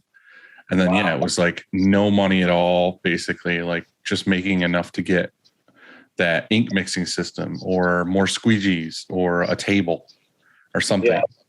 And then you finally get to the point where you get enough equipment together where you're like, oh, cool, we can take $100 out together. You know what I mean? It's funny, you're printing all these shirts and you're finally like, cool, I can give myself and the person working with me $100. You know what I mean? You're like, oh, cool. But that does nothing. It doesn't pay rent. It doesn't buy you any fucking food. It's just a slap on the wrist of get back to work and make more money so you can pay your rent. You can do this other thing. Yeah, you have to dump so much back in to make it work. I'm still doing that. Yeah, totally. People think that this is just a money making machine, and it's it makes money, but I put so much of it back into new equipment or improving the building or whatever. It's it's not just all cash. It's raining down on me all day long. It's not how it works. I wish one day. Yeah. Yeah. Bobby talks about that very same thing. He said that their first major hit was this all over Paisley hoodie. And they found somebody, they dusted off this belt printer. He found somebody in LA to print this. And they dusted off this belt printer to print the entire hoodie. And so he made, I think he said they printed 500. And this was back before Shopify. He had a WordPress site and he put it up for sale. Worked on it all night, put it up for sale, went to bed. And then he woke up to this knock at his door. And he's like, what the fuck? And so he goes and answers the door, and his girlfriend, she's like, take it down. He's like, what are you talking about? He goes, you sold thousands. And so he logged in. He goes and logs in, and they sold something like 5,000, and they only had 500 printed. But he said that they made $100K overnight, and they went to this Italian restaurant that day to discuss it.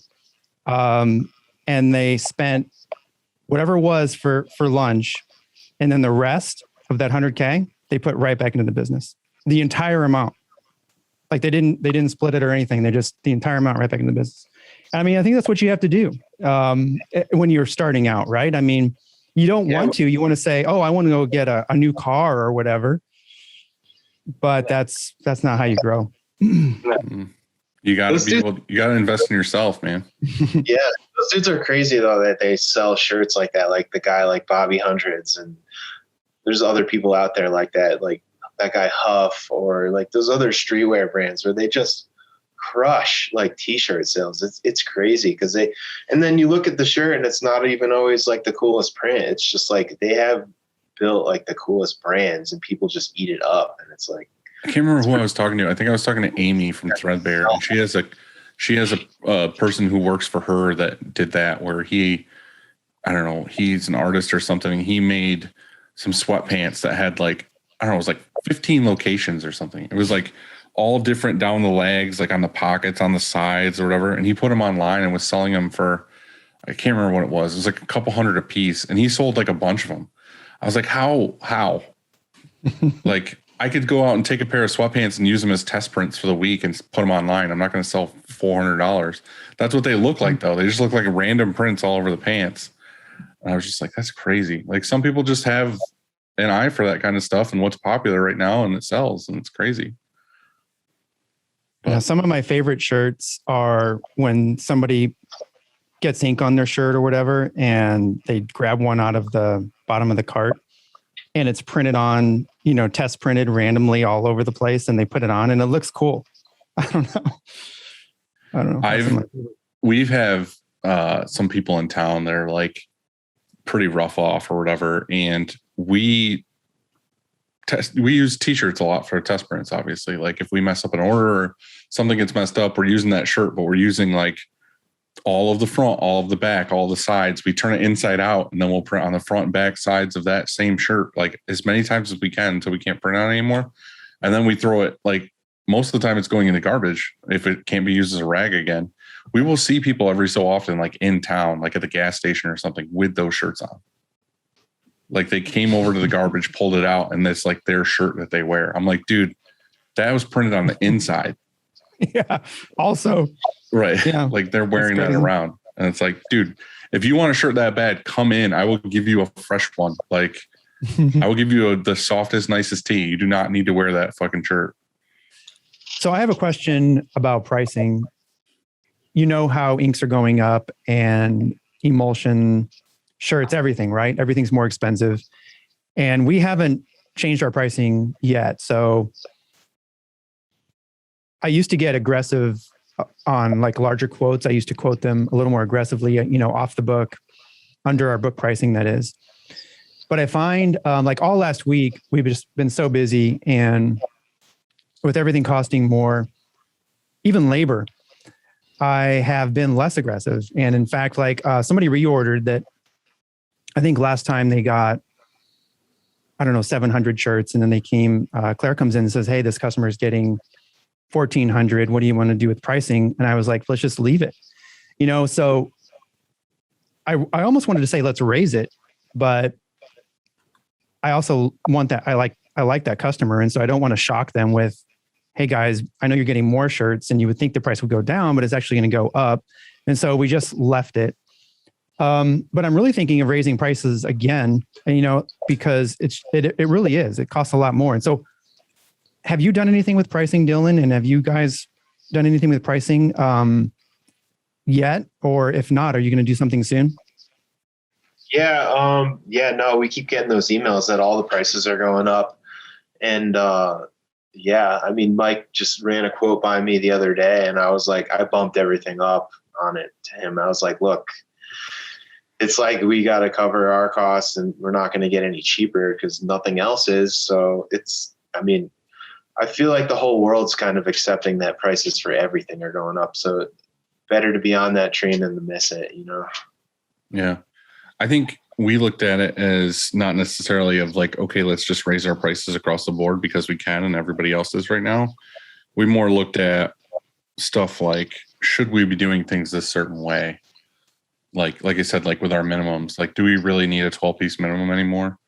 So we got rid of that. And then we looked at like, should we upcharge on certain things that we weren't upcharging on before? Like, for example, like a Carhartt or a independent. Like we get so many of these big orders that are independent, but every single hoodie that comes in is like individually folded or individually bagged. And it's like, that takes so much more time to like unfold, but we weren't charging anything different for an independent hoodie versus like a Gildan that comes already flat folded. So we went through and like made sure we were charging for certain things that we were never charging for before. And then we looked at it, okay, of like how much did ink really go up and how much should we charge differently for just different things in inflation. And it was kind of like, all right, well, let's just up these categories, like maybe our smaller quantities, like 25 to 49 and, 50 to 99 and 100 and whatever, and then maybe leave the higher ones alone. So we kind of tweaked some stuff. We didn't go crazy, but I guess we'll see how it goes. We've kind of just like, I think the things with the prices going up is more affected by the garments because like the ink and the other stuff's like whatever, like it's a little more expensive, but I really just, it's the garment prices that I think we needed to catch up on our end. Right. Are you using some kind of like price sheet that says Bella is this price printed, or are you just getting the price of the garment and adding a price to it? Second. Yeah, just adding a price to it. And then we kind of just wing it. We don't really have like a pricing matrix. We're kind of just like, well, this sounds good for this client. And it works. And We have a rough one. we have a rough one. We've been Yeah. doing it so long. It's just like, we know. But like certain jobs, you're like, this needs to cost more. And like certain jobs, you want to hook it up. And we kind of just price everything uniquely. And it's worked out for us. And if we're like, hey, if that sounds too high, we'll lower it a little bit. And if it doesn't sound high As long enough, as it's working for you two, that's all that matters. Like you don't have to do anything. We don't hear much feedback from clients being like, oh, like it's too much, So that always raises the question of, hey, are we charging enough? Right. But That's always the worst is when you get a client that comes to you that you really want to get and you go a little aggressive on pricing and you try to give them like the best deal and they don't even bat an eye at it. They're like, oh yeah, cool. And you're like, fuck, I should have charged like $2 more. Yep. That's the worst. It's the worst. So Annie, do you want to do questions for us?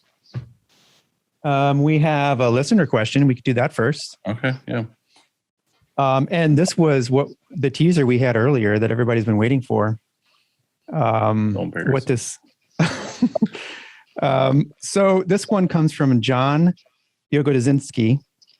I'm sure I got that right. And he asks, what do shops do to cut down on the lint from shirts? I know the obvious is to not use spray adhesive, but was wondering if there is a good air purifier everyone swears by or another hack. Thanks. And Dylan earlier, he was asking about, like, I think you said an extension that could reach the ceiling or something like that to get the lint, right? Yeah. So we don't really have, I don't know, like I feel like you really need to have a good dryer that is sealed well to have like not a ton of lint in your shop, because I feel like most of it's coming out of the dryer, or you have to like keep up on cleaning it. Or you can get one of those homemade boxes, like the dryer or the fan boxes that goes underneath the load and unload. Because a lot of times when you're grabbing the shirt and you're snapping it and you're loading it, you're dropping a lot of lint on the floor. That's what I see most people do. But the reason why I brought it up in the beginning is because, and I don't know why I didn't ever think of this, because for years we would get lint in certain spots, like on the ceiling, like where it would come out the end of the dryer, we would get it up on the ceiling. So I would always get on a ladder with like a broom or something and I would like wipe it down. Well, the other day I was out there helping on press and I was like, why don't I just like get like a 20-foot extension, like a pole with like a lint thing on the end of it. So I bought one on Amazon. It was like $40 and I did it today before this podcast. Like I went out and I did like everything. I did like tops of the dryer ducts and I did like the ceiling and everything.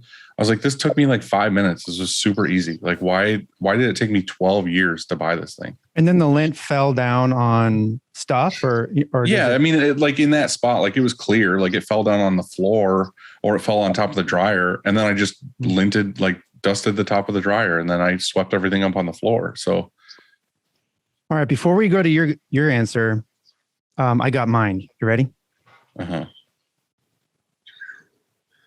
Hopefully he never comes back. Mr. Clean over here. Yeah, but you're just blowing it around. Why not just use your air compressor? Yeah, we used to do that, but the great thing about this is it's wireless, or like with the air compressor, we had a hose that was only so far and it wouldn't reach every part of the shop. But with this, takes care That's of it. the problem I have with that though, is you're just blowing it around. Like, yeah, you're getting the big stuff down, but all the little particles that you're blowing around are just landing on something else. Well, you're right. You can't get the stuff that's on the ceiling or anything like that, but a lot of lint. So we have the end of our dryer, like you said, it exhausts most of the lint. We don't have an issue as much as we used to because of the dryer is so nice, but a lot of lint happens also like right at the load station or unload station, because, you're peeling those shirts off the cart, going onto the pallet. And, like if you've seen it before where you have like a red shirt or a safety green or whatever, you just look down at the floor and you do a whole order of safety green and there's just like light safety green glowing. Yeah. But you just take that and boom, and it just goes right out our door. I mean, we sweep too at the end of the night, but or at the end of the day, but it doesn't get everything. Well, it's just funny, like me as the owner, like the printers would be out on press and there'd be times where I would want to go out and clean stuff like the dryer or whatever. I would just take the air compressor hose and like run it over and blow it. They're always like, what the fuck are you doing? Because you're just like blowing lint all over the shop. Yeah. And like I said, I bought this extension and it has like a bunch of different attachments on the end. And I did the whole gauntlet in like, I don't know, 5 minutes, but I got like deep in everything, like all the way in the pallet arms, like all the way to the back of the center of the press and like the top, every little nook and cranny. I did like the whole press in like 5 minutes. Dylan, I'm not saying my way is good. It's probably terrible, but it's fun. All right. I have a good time doing it. So what do you guys do? We got some air filters that we put mounted up high on the ceiling, like above our heads, because we actually run embroidery in the same zone as our screen printing. So the lint is actually a huge issue for us. So we have like these air filters, and I'm always like, Mike, you got to turn that on as soon as we start printing, so we get the airflow going that way and it grabs it. And those filters definitely catch a lot of lint. Like you go up there after a week and you can like be like, that's just all t-shirt fiber. So it's an industrial like air purifier or something. Yeah. And you can pull a filter out and it's like a metal filter and you clean it, like you rinse it, or how does that work? No, it's like a replaceable carbon filter or something from Amazon. It's not anything crazy, but it definitely like circulates the air and grabs particles. And we don't use mist either. Like hell no. Right. I was kind of going down a quest like that before, and I saw people just doing the square box fan with the filter on the front of it, or Tony at Tiny Fish has these like wooden boxes he built where he puts like the industrial, like the one you see where if it rains at a grocery store, they put it by the front door that like blows it on the floor. I think he has like one of those in there and it sucks the air into the box and then you can just pull the filters out and change it. I went to a flea market once and this dude had this big metal industrial blower fan that had a filter on it and it was like perfect. I was like, oh, this thing is meant for this. And I got it back here to the shop. I like rewired the whole thing, put a new thing on it, new switch, plugged it in, and it sounded like a fucking jet engine. It was like so loud. And it was throwing air like so hard. I was like, this thing is super overkill. What it was is it was like a filter for like a paint shop. You know what I mean? So like if you're just painting in there, it just like, oh, hurry up, suck all the shit out. And where did you put it? Like underneath your press? I had it under the dryer, but I only plugged it in once. I was like, nope, unplugged it, left it there. I ended up like, I don't know, I gave it to my dad or something. I just got it out of here. I was like, this is a waste.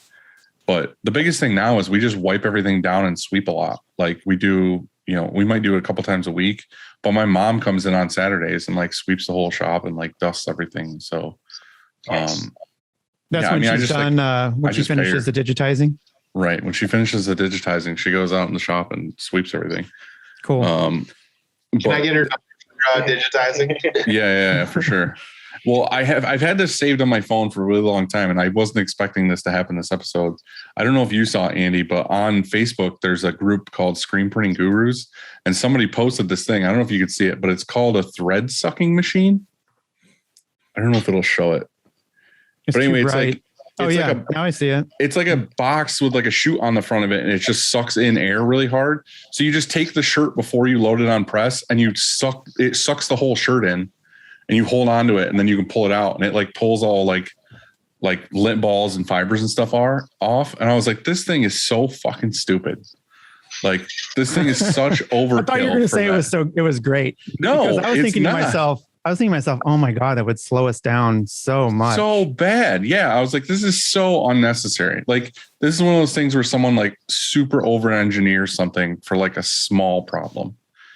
And it's funny because we always talk like in groups of like, what do you guys do for lint balls? And some people are like, oh, I take a piece of tape and I tape it to like the frame. So that way, when the shirt passes under it, it grabs lint balls. And it's like, that's the fix for this, not a fucking suckle-matic machine that goes next to your press. I was like, that's so dumb. So I just wanted to bring that out. I had that on my phone forever. And I'm glad we talked about it finally so I could bring it. You guys are looking at us like that's your machine.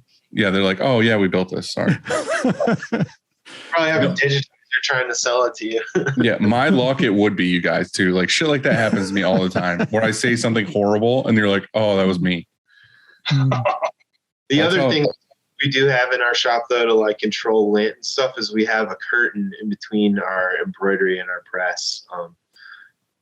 Seems to make I hope it helps, but it's just like comes down to having our mom hopefully come down and vacuum the shop on Sundays. Yes. I wish I had. Well, my mom retired. She used to work for the school and she was like, do you have anything for me? I was like, Mom, I cannot have you here during the day. Like, there's no fucking way I want my mom running around with the way we all talk to each other here. I was like, I can't do it. I was like, you can help clean the shop on the weekends if you want. I was like, you can like, she goes around the offices and like takes the garbage out, sweeps, mops the floor in the office, and she sweeps the shop. And I'm like, I pay her really well to do it. She just comes in on Saturday on her own time and does it. So I'm like helping her out. She's got like extra cash on top of her whatever. And my shop's always clean like once a week. I come in, the rugs are all vacuumed and, the bathroom's been wiped down. She takes the towels out of the bathroom, takes them home, washes them, replaces them with fresh towels. It's just like mom's doing it. You know what I mean? Like mom cleaned my room this week. Tia sounds awesome. Yeah. It's a good mom. Yeah. Tia. Mm-hmm. Do you guys have any questions for us? Yeah, I got one or two. I'm wondering if you guys weren't screen printing, what would you think you'd be doing? We get this one a couple times. Andy, what are you going to do? Do a different answer than the normal answer. I got another question too, if that one sucks. No, that one doesn't suck. We'll pick it. That's good. That's good. Yeah, we have to pick a different one. I like that. I think I would be a famous rock star like Mick Jagger, who is in St. Louis right now because they're going on in about 2 hours. I had tickets. So we had tickets for last year. And COVID happened and we had like great seats and everything. We had four tickets. They rescheduled and they're playing tonight. I think they're kicking off their US tour tonight in a couple hours. But yeah, I would be a famous rock musician. That sounds way easier than screen printing. I'd be an astronaut. I'd be on the space station right now. Sick. It's a guarantee that's what I would be doing if I wasn't screen printing at Upstate Merch. I would be an astronaut through and through. Work for Tesla. Yeah. SpaceX or something. Okay, next question. We give you honest answers. All right. Here's another one. If you could have your shop anywhere in the world, would you move it? And if so, where would it be? Oh. And don't say Lake Tahoe. This is our town. Andy? Dylan, you want me to go first? Yeah, I want you to go.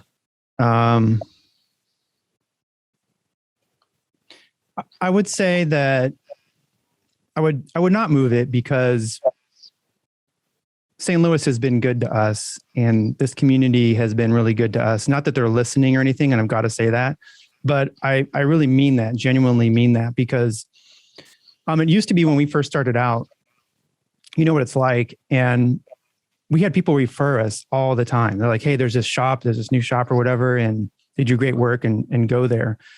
And so if we weren't for all that, then we would not be who we are today. However, geographically, like as far as personally, I don't like living in St. Louis I only like living in St. Louis a few months of the year. One is right now because it's cooled off and it's not very humid. It's beautiful weather. I would probably move to, where would it be? Probably the Southwest somewhere. Yeah. I don't know where though. I did the whole thing of like when I got out of high school, I started a business and I wanted to move out of here because I grew up here and I had that mentality of like, got to get out of this small town. I got to go somewhere else. And then I had the opportunity and went to Atlanta, and I was there for about 1.5 years, and I could not wait to get back home. Like, home looked so appealing to me.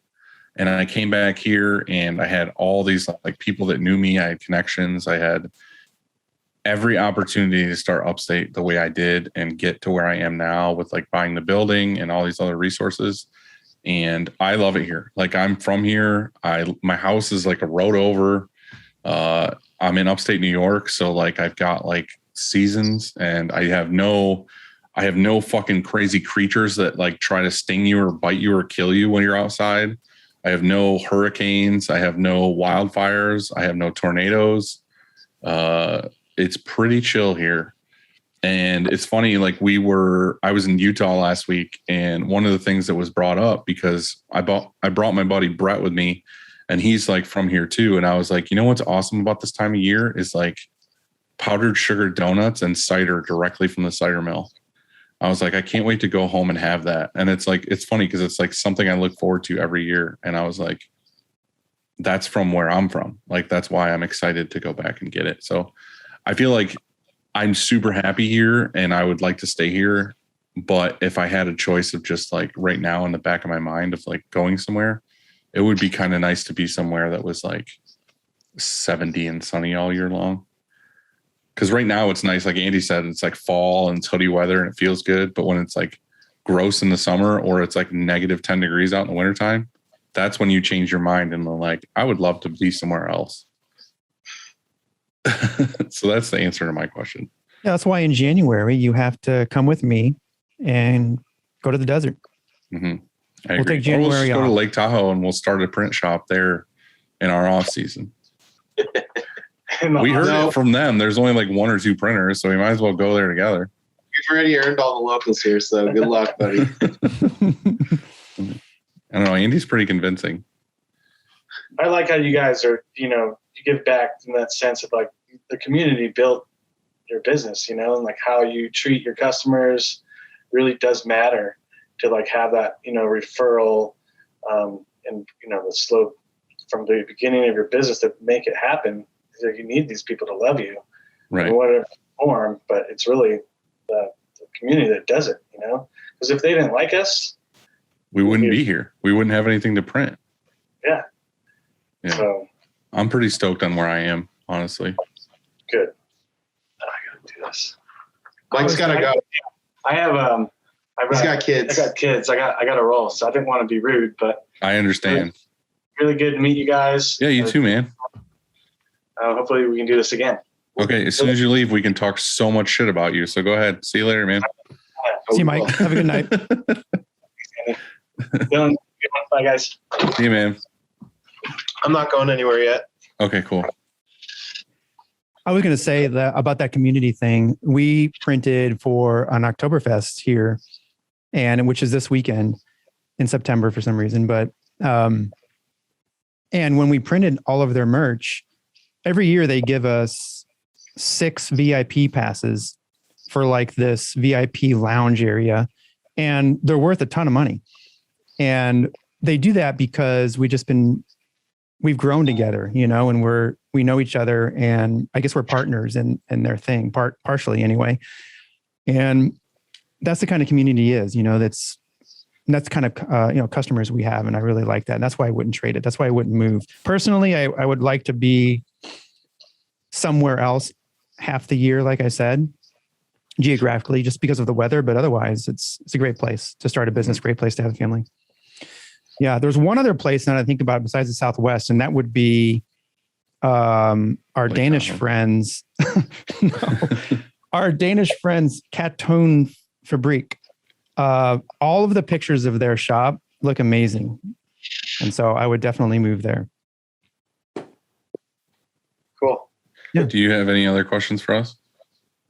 The one other thing I was kind of thinking of is like, I was wondering if you guys do any cool things like at your shop that, you know, they're just like unique things that you do to create camaraderie or just like fun things to like break up the monotony of the day or stuff like that. Cause Mike and I have a few things we've done, you know, to keep it fun instead of just making the grind of work so hard sometimes. So I'm wondering if you guys have things like that you do. Dylan definitely does. And I pretty much, they get here, they work, I yell at them, they leave for lunch, they come back, I put them to work, and then they go home for the day. Not true. I think you do a much better job than I do of creating that culture, at least while not at work. I think you do a really good job of that. And I want to, it inspires me to try and do more because we don't do enough. That's for sure. So I try to make this as much of a safe space, comfortable space, fun space as humanly possible while still making it a workspace. Like, my priority is to make sure, we're getting the stuff printed and done, but also this is like a place where if they had to go to get away from something, they could come here easily and hang out or use the TVs or the couch, or, you know, we have a full kitchen. I fully stock snacks every week. Like, I go out every weekend and like fully get like the fridge full of like Cokes and waters and seltzers and all the snacks that they could want during the day, because I would like them to be focused on just being in a good mood and printing than being like, oh, I'm hungry or I need to lay down or whatever. So other than that, just the workspace, like I do try to do as much stuff as I can with my print family as possible. By like Thursdays, we go out to like steak in the movies. And a lot of times in the summer, we try to grill. This summer was like probably the first summer in a long time that we barely grilled, but it was like a super rainy, stormy summer. Like, I feel like it rained all the time, but I usually try to grill on Wednesdays. I get pizza randomly. Like, it's not like, oh, on Friday, it's just like, oh, today I feel like getting pizzas, or I'll send Sarah to like the garage to get tacos and we'll come back and have tacos. A lot of it's food. Like, realistically, that's what you can do for everybody. You know what I mean? If there was like one person, you'd be like, oh, they're really into this, let me do this for them. But if you're trying to like appease like 10, 12 people, the best thing you could do is just like feed them. So like, I feel like I'm trying to feed them constantly. Or the other thing is just like, let them pick their own music. Like, we blare music in the shop or in the office. Like, we're very open to different styles of music. So I let everyone pick. Really, that's about it. I mean, if there's a fun trip or there's a show coming through town that we really want to go see, I'll ask everybody if they want to go and we'll all go. But for the most part, it's just trying to make things as like friendly and homey as possible. Cool. What are Marley, you guys how about doing? you?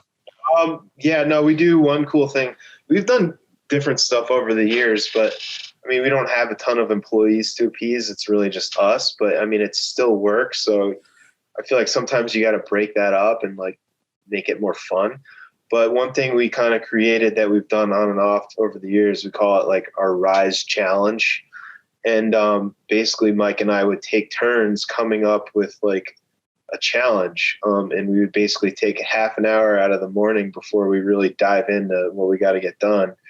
And we would present an idea to each other and be like, well, you have to come up with an idea for creating a t-shirt for the mountain bike festival or something. And you have half an hour to do it. And then we come back together and share our ideas with each other before we dive in, stuff like that. But the challenge could be anything you want. It could be like, hey, like we want to redo the signage on the front of the store. I want to see what your ideas are for that. And that was just our way of just being like, hey, like this is kind of fun and out of the box, just to break it up. I missed it. Did you do that a half hour every morning or once a week? No, like once a week. And that was probably more in the shoulder season of, we don't have to get right on it right away. But Right. when we do have time or when we can make time, that was really fun. And it was almost something I look forward to, because I'd be like, well, what the hell kind of curveball is Mike going to throw me today? Like, it just gets your brain thinking in a different way of being like, all right, I got to get in front of the press right away and just stand there and do my thing. Right. I remember when we were a smaller company and there was only a couple of us, I would always try to do more trips or things like that got everyone involved. I remember we went to Fest once in Gainesville, Florida, and I had this idea that it was going to be this big thing for like the company where we could take like stickers and business cards and stuff and like talk to all the bands and everything. We got literally like 0 customers from that trip. Like it was a week-long trip in Gainesville at a punk rock festival, and all we did was like eat Domino's, which makes me never want to eat Domino's ever again, and just go to these punk rock shows. And it was funny because I billed it as like a business work trip. Like we have to go like sell the company there, and like none of that happened. So it's like we just always used to try to go to shows. The good thing in the end, like for your team, you know, you're like, hey, like that was cool. I remember that. Mm-hmm. It's probably a good teamwork exercise. Yeah, I thought so, but I feel like it always comes up now as a story of like, oh God, remember when this happened? There was a lot of things about that trip that were fun, but there was a lot of things about that trip that sucked. But I don't know. That's part of Because you learn, like you try something like that and you're like, well, actually we didn't pick up any clients. Like I was hoping to get like a dozen, Right. But it's doing that to learn that, you know, that you realize that's not the best way to go get business. Yeah. There was some weird stuff about that trip. Like, I don't exactly remember what happened, but like there were 4 of us and we got a room with like 2 double beds, and 2 of us slept in each bed. So we were sleeping together in the same beds, and like none of us could sleep good. And there was a lot of jokes and a lot of things where like nobody could sleep that good. But again, it was like Domino's was down the road and it was like $5 pizzas. So like we had next to no money. So we just kept buying that $5 pizza over and over again with the garlic crust. And it was like, we were so like not into it by the end because we just still needed food. But it was like the garlic crust just made you want to fucking throw up. And I remember it was like the last night, like we were supposed to fly out at like, I don't know, it was like 10 in the morning or something the last day. None of us could sleep. Like I remember we kept leaning over to each other, like, are you asleep? And we're like, no. And then we got this bright idea. I think it was because we were exhausted to just pack all our shit and walk to the airport. And it was like 4 in the morning. I think we had to walk like miles to get to the airport. Like it wasn't close by. So it was like 2, 3 in the morning or something. And there was like 4 of us with backpacks and like everything we brought, just walking down the side of the road in Gainesville to the airport. That's how awesome that trip was, to be like, get me the fuck out of here. Like, I can't wait to get to the airport. And then we finally got to the airport and it was closed. Like you couldn't go in until like 9 a.m. or something. So we had to just wait outside in the parking lot. I think it gets harder as your shop grows, you know, to find something to do outside of work, that is. Right. Because I've always thought, like how cool it would be to bring the entire shop to ISS, for example, to Long Beach or something.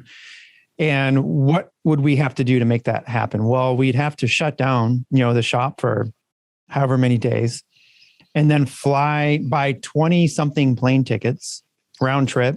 And then are they just going, or would there be a +1, you know, like, is it just a work thing? And then buy 20 something, potentially 20 something hotel rooms, because not everybody's going to want to sleep 2 to a bed or anything close to that. I don't think right? anybody should do that anyway. I'm just saying that it's I mean, what it is. I suppose we could get an Airbnb and somehow work that out where there's enough rooms, you know. The problem is that you can't appease everyone. Like you can't make everyone happy with the decision of where you're going. Like there's times where like we try to do these trips or go to these shows and I offer it to everybody and like only half of the people want to go. You know what I mean? Like they don't want to go be a part of this thing. Not everybody's, or maybe they can't because they have, you know, obligations or whatever. So I just hate like being like, oh, we're going to do this as a full shop activity when like half of them are like, I'd rather die. Like, yeah, there's going to be some that don't really want to go. I mean, they see each other all week and it's like, hey, I have the weekend now. What I don't want to go on vacation Right. whatever this is on a trip with you guys. Although we do sometimes do it, and we used to. Like I remember when SNS used to have their fall preview, which I hope they have again soon. But they would set us up in. It used to be in Chicago, and we would drive up. We rent a van, and everybody would drive up. And one year I asked for a bunch of rooms. Sometimes it was usually they just gave one room, and whatever, 2 tickets. But I said, hey, the whole shop's coming. Is that cool?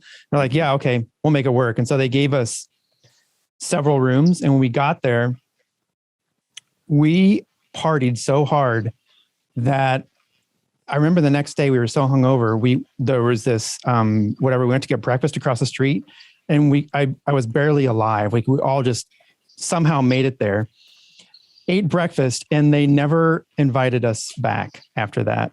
They never gave us like that option of rooms, to here, you can have a bunch of rooms or whatever.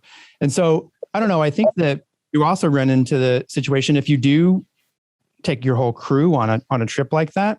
I mean, what happens if people party that hard or, and get fucked up, and are we liable? I don't know.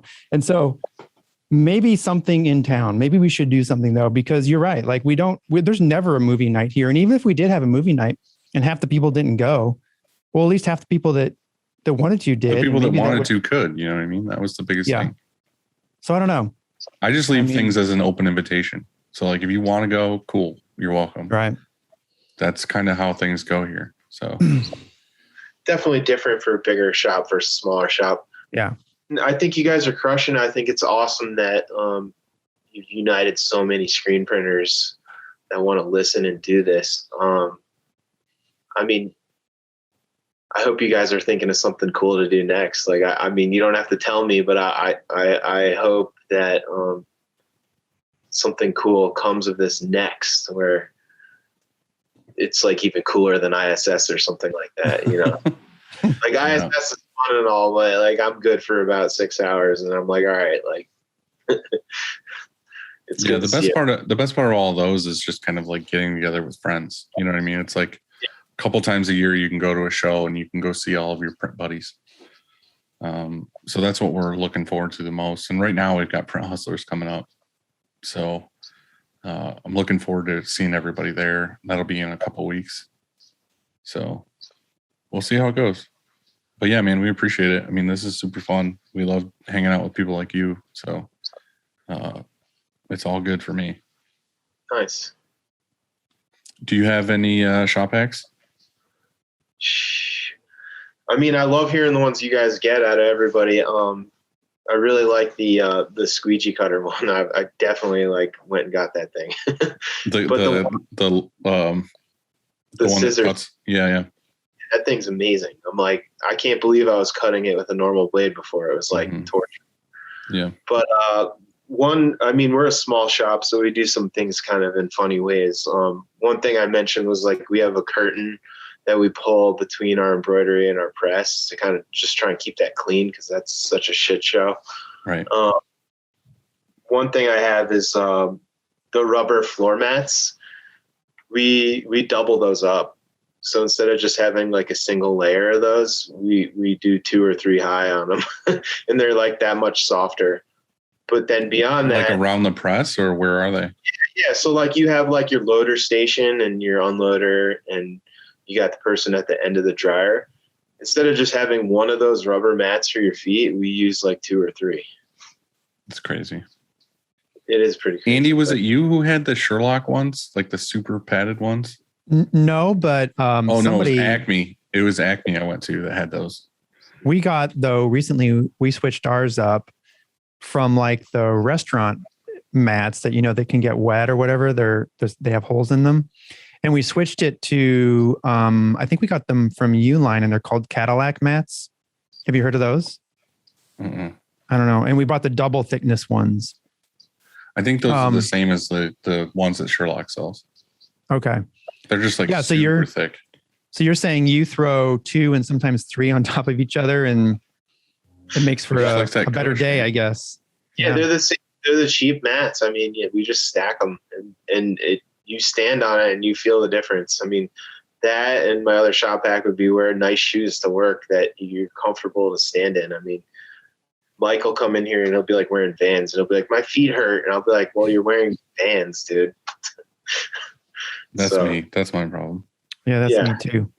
Wear nice, comfy shoes. I mean, it really makes a difference. Mm-hmm. And the last one I have is, I don't know, everyone probably already does this, but we just use a cake batter thing on the emulsion. But everyone probably already knows that one. Like to clean your like a silicone or whatever. Yeah. It's the thing you use to like mix cake. Yeah, So we have one too. It's nice because you can just let it dry and peel it off. No, we don't do that because then the edge, we coat our screens, so we don't like use the auto anything, but you got to make sure that edge is clean, but that really gets all the emulsion off and back into the bucket, so you're not like wasting any of it. Mm-hmm. I just wrote myself a note to go get one of those because that would be way better.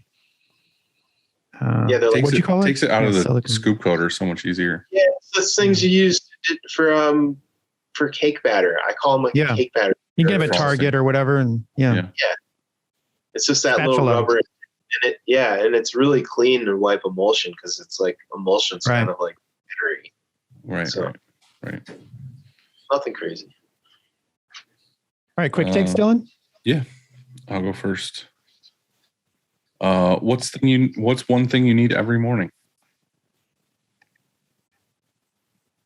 Coffee. The classic answer.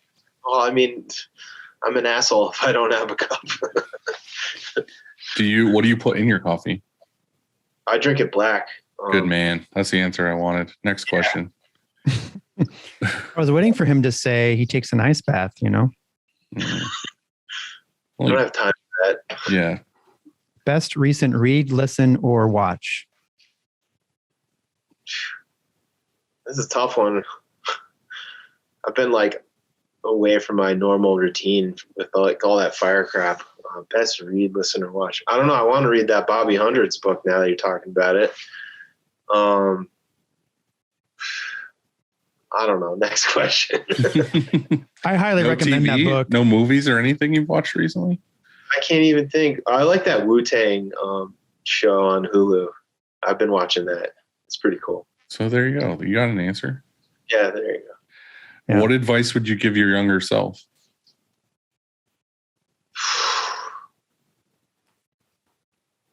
I don't know, man. I feel like we've been growing so slowly as a business that it was almost a good thing. Like I got advice from someone else, from the guy who started Satori Movement Clothing. He was like, don't go too big too fast. And I always kind of remembered that and took it to heart. And I heard that early on. So that was good advice. If I changed anything, I don't know. I mean, that's a hard question. Well, just say nothing. You wouldn't change anything. Pretty happy with where I am, and I like it. There you go. Yeah, so you're saying you wouldn't move. You asked us earlier if we could start over, would we move our shop? Where to? And if we would, what's your answer to that question? I wouldn't move because I kind of agree with you guys. I really like the community around my shop and what it is, like I'm happy with the things that we call home here and all that. I mean, if I had to move my shop, I don't know. It probably wouldn't be in a city. I'm kind of like a mountain person these days. I like living in towns that aren't like we don't have a Walmart. We don't have like all those big stores. We don't have a ton of fast food. I like that. So if I ended up in another place, it'd probably be another small town, maybe Montana. Or something very similar to what you have already. Yeah, probably. But ultimately I wouldn't move. I'd be like you guys. I'm happy with where I'm at, and like it's good. It took time to be that way, but I'm happy. For sure. I'm with you. Next. What's your favorite thing to cook? I love barbecue, but I also love pizza. I'm actually from upstate New York too. Originally, I grew up in Albany. Not far from me at all. Not far, but we have no pizza in California. It's like they don't even understand what good pizza is here. So But yeah, I love to cook pizza. I mean, Italian food. Nice. We have a California pizza kitchen here. It's pretty good. I haven't been in years, but when I did go, None of that all right. sounds good together. California. I disagree. Like, that sounds gross, dude. All right. Last question is, what is for dinner tonight? Sunday night special. I don't know. My wife and I eat a lot of vegetarian meals at home. So probably a salad. Doesn't sound fun, but it's healthy. That's what you just got to keep telling yourself when you're eating it. It tastes like shit. Oh, Yeah. This is healthy. Yeah. It's good. She makes a great salad. But when we go out, we eat a lot more meat. It's just us trying to be healthy these days. Yeah. You know? Oh, it makes sense. Total sense. Hey, I love a good salad too. Andy, what are you having for dinner? We are going to grill tonight. Not bad. How about you? I have no idea. Another Hot Pocket? Yeah, probably another fucking Hot Pocket. It's gross. California Pizza Kitchen's open till like. That's right. California Pizza Kitchen. Yeah. gross. I don't know what I'm going to have. Maybe a turkey sandwich. Something simple when I get home. I'm sure my family already ate, and I'm going to have to scrounge for myself when I get home. But hey, man, we really appreciate you coming on and doing this with us. We're really, really glad that you guys weren't harmed or, nothing went bad or sideways with the fire. So just keep doing rad shit, and we're happy that you guys are still there. Great. Yeah, thanks for having us. We really appreciate it. And like I said, we dig what you guys are doing, and I just think it's awesome that screen printers can all be friends. Like, hell yeah, we're not like, yes, we're competing against each other in some sense, like in the same towns, but when you have friends that you can trade knowledge with and do all that, and doing the same thing, I think it's awesome. You guys are even making that even bigger, so it's really cool. Yeah, and now that you said that, it reminded me. I want to give a shout out to Scott from King Screen. He helped me out of a jam this week, and I did like the worst thing you could do to somebody too. And I called him when I was in Utah, and a customer of mine gave me an email. It was like, "Hey, are you going to have shirts for me this weekend?" And it was like Tuesday, I think it was. And the very first I found out where she was going to be, and I looked, and I was like, who do I know near there? And I was like, oh, I'll call Scott, because I had to go to like North Carolina or something. So I called Scott, and I was like, hey, what's the likelihood you could do 107 color prints for me and have them done tomorrow and shipped? And he was like, send me all the stuff. So Scott ordered the shirts, took my steps and artwork, printed the job, got it shipped out on time on Wednesday from Tuesday, and saved my ass. So don't lie, the customer was in St. Louis. And yeah, the customer was in St. Louis. And you called the right person for the job. Right. I called Scott. All right, man. Well, great talking to you. Enjoy your salad. Yep. See you, dude. Have a good night. Trust me. See you guys Later.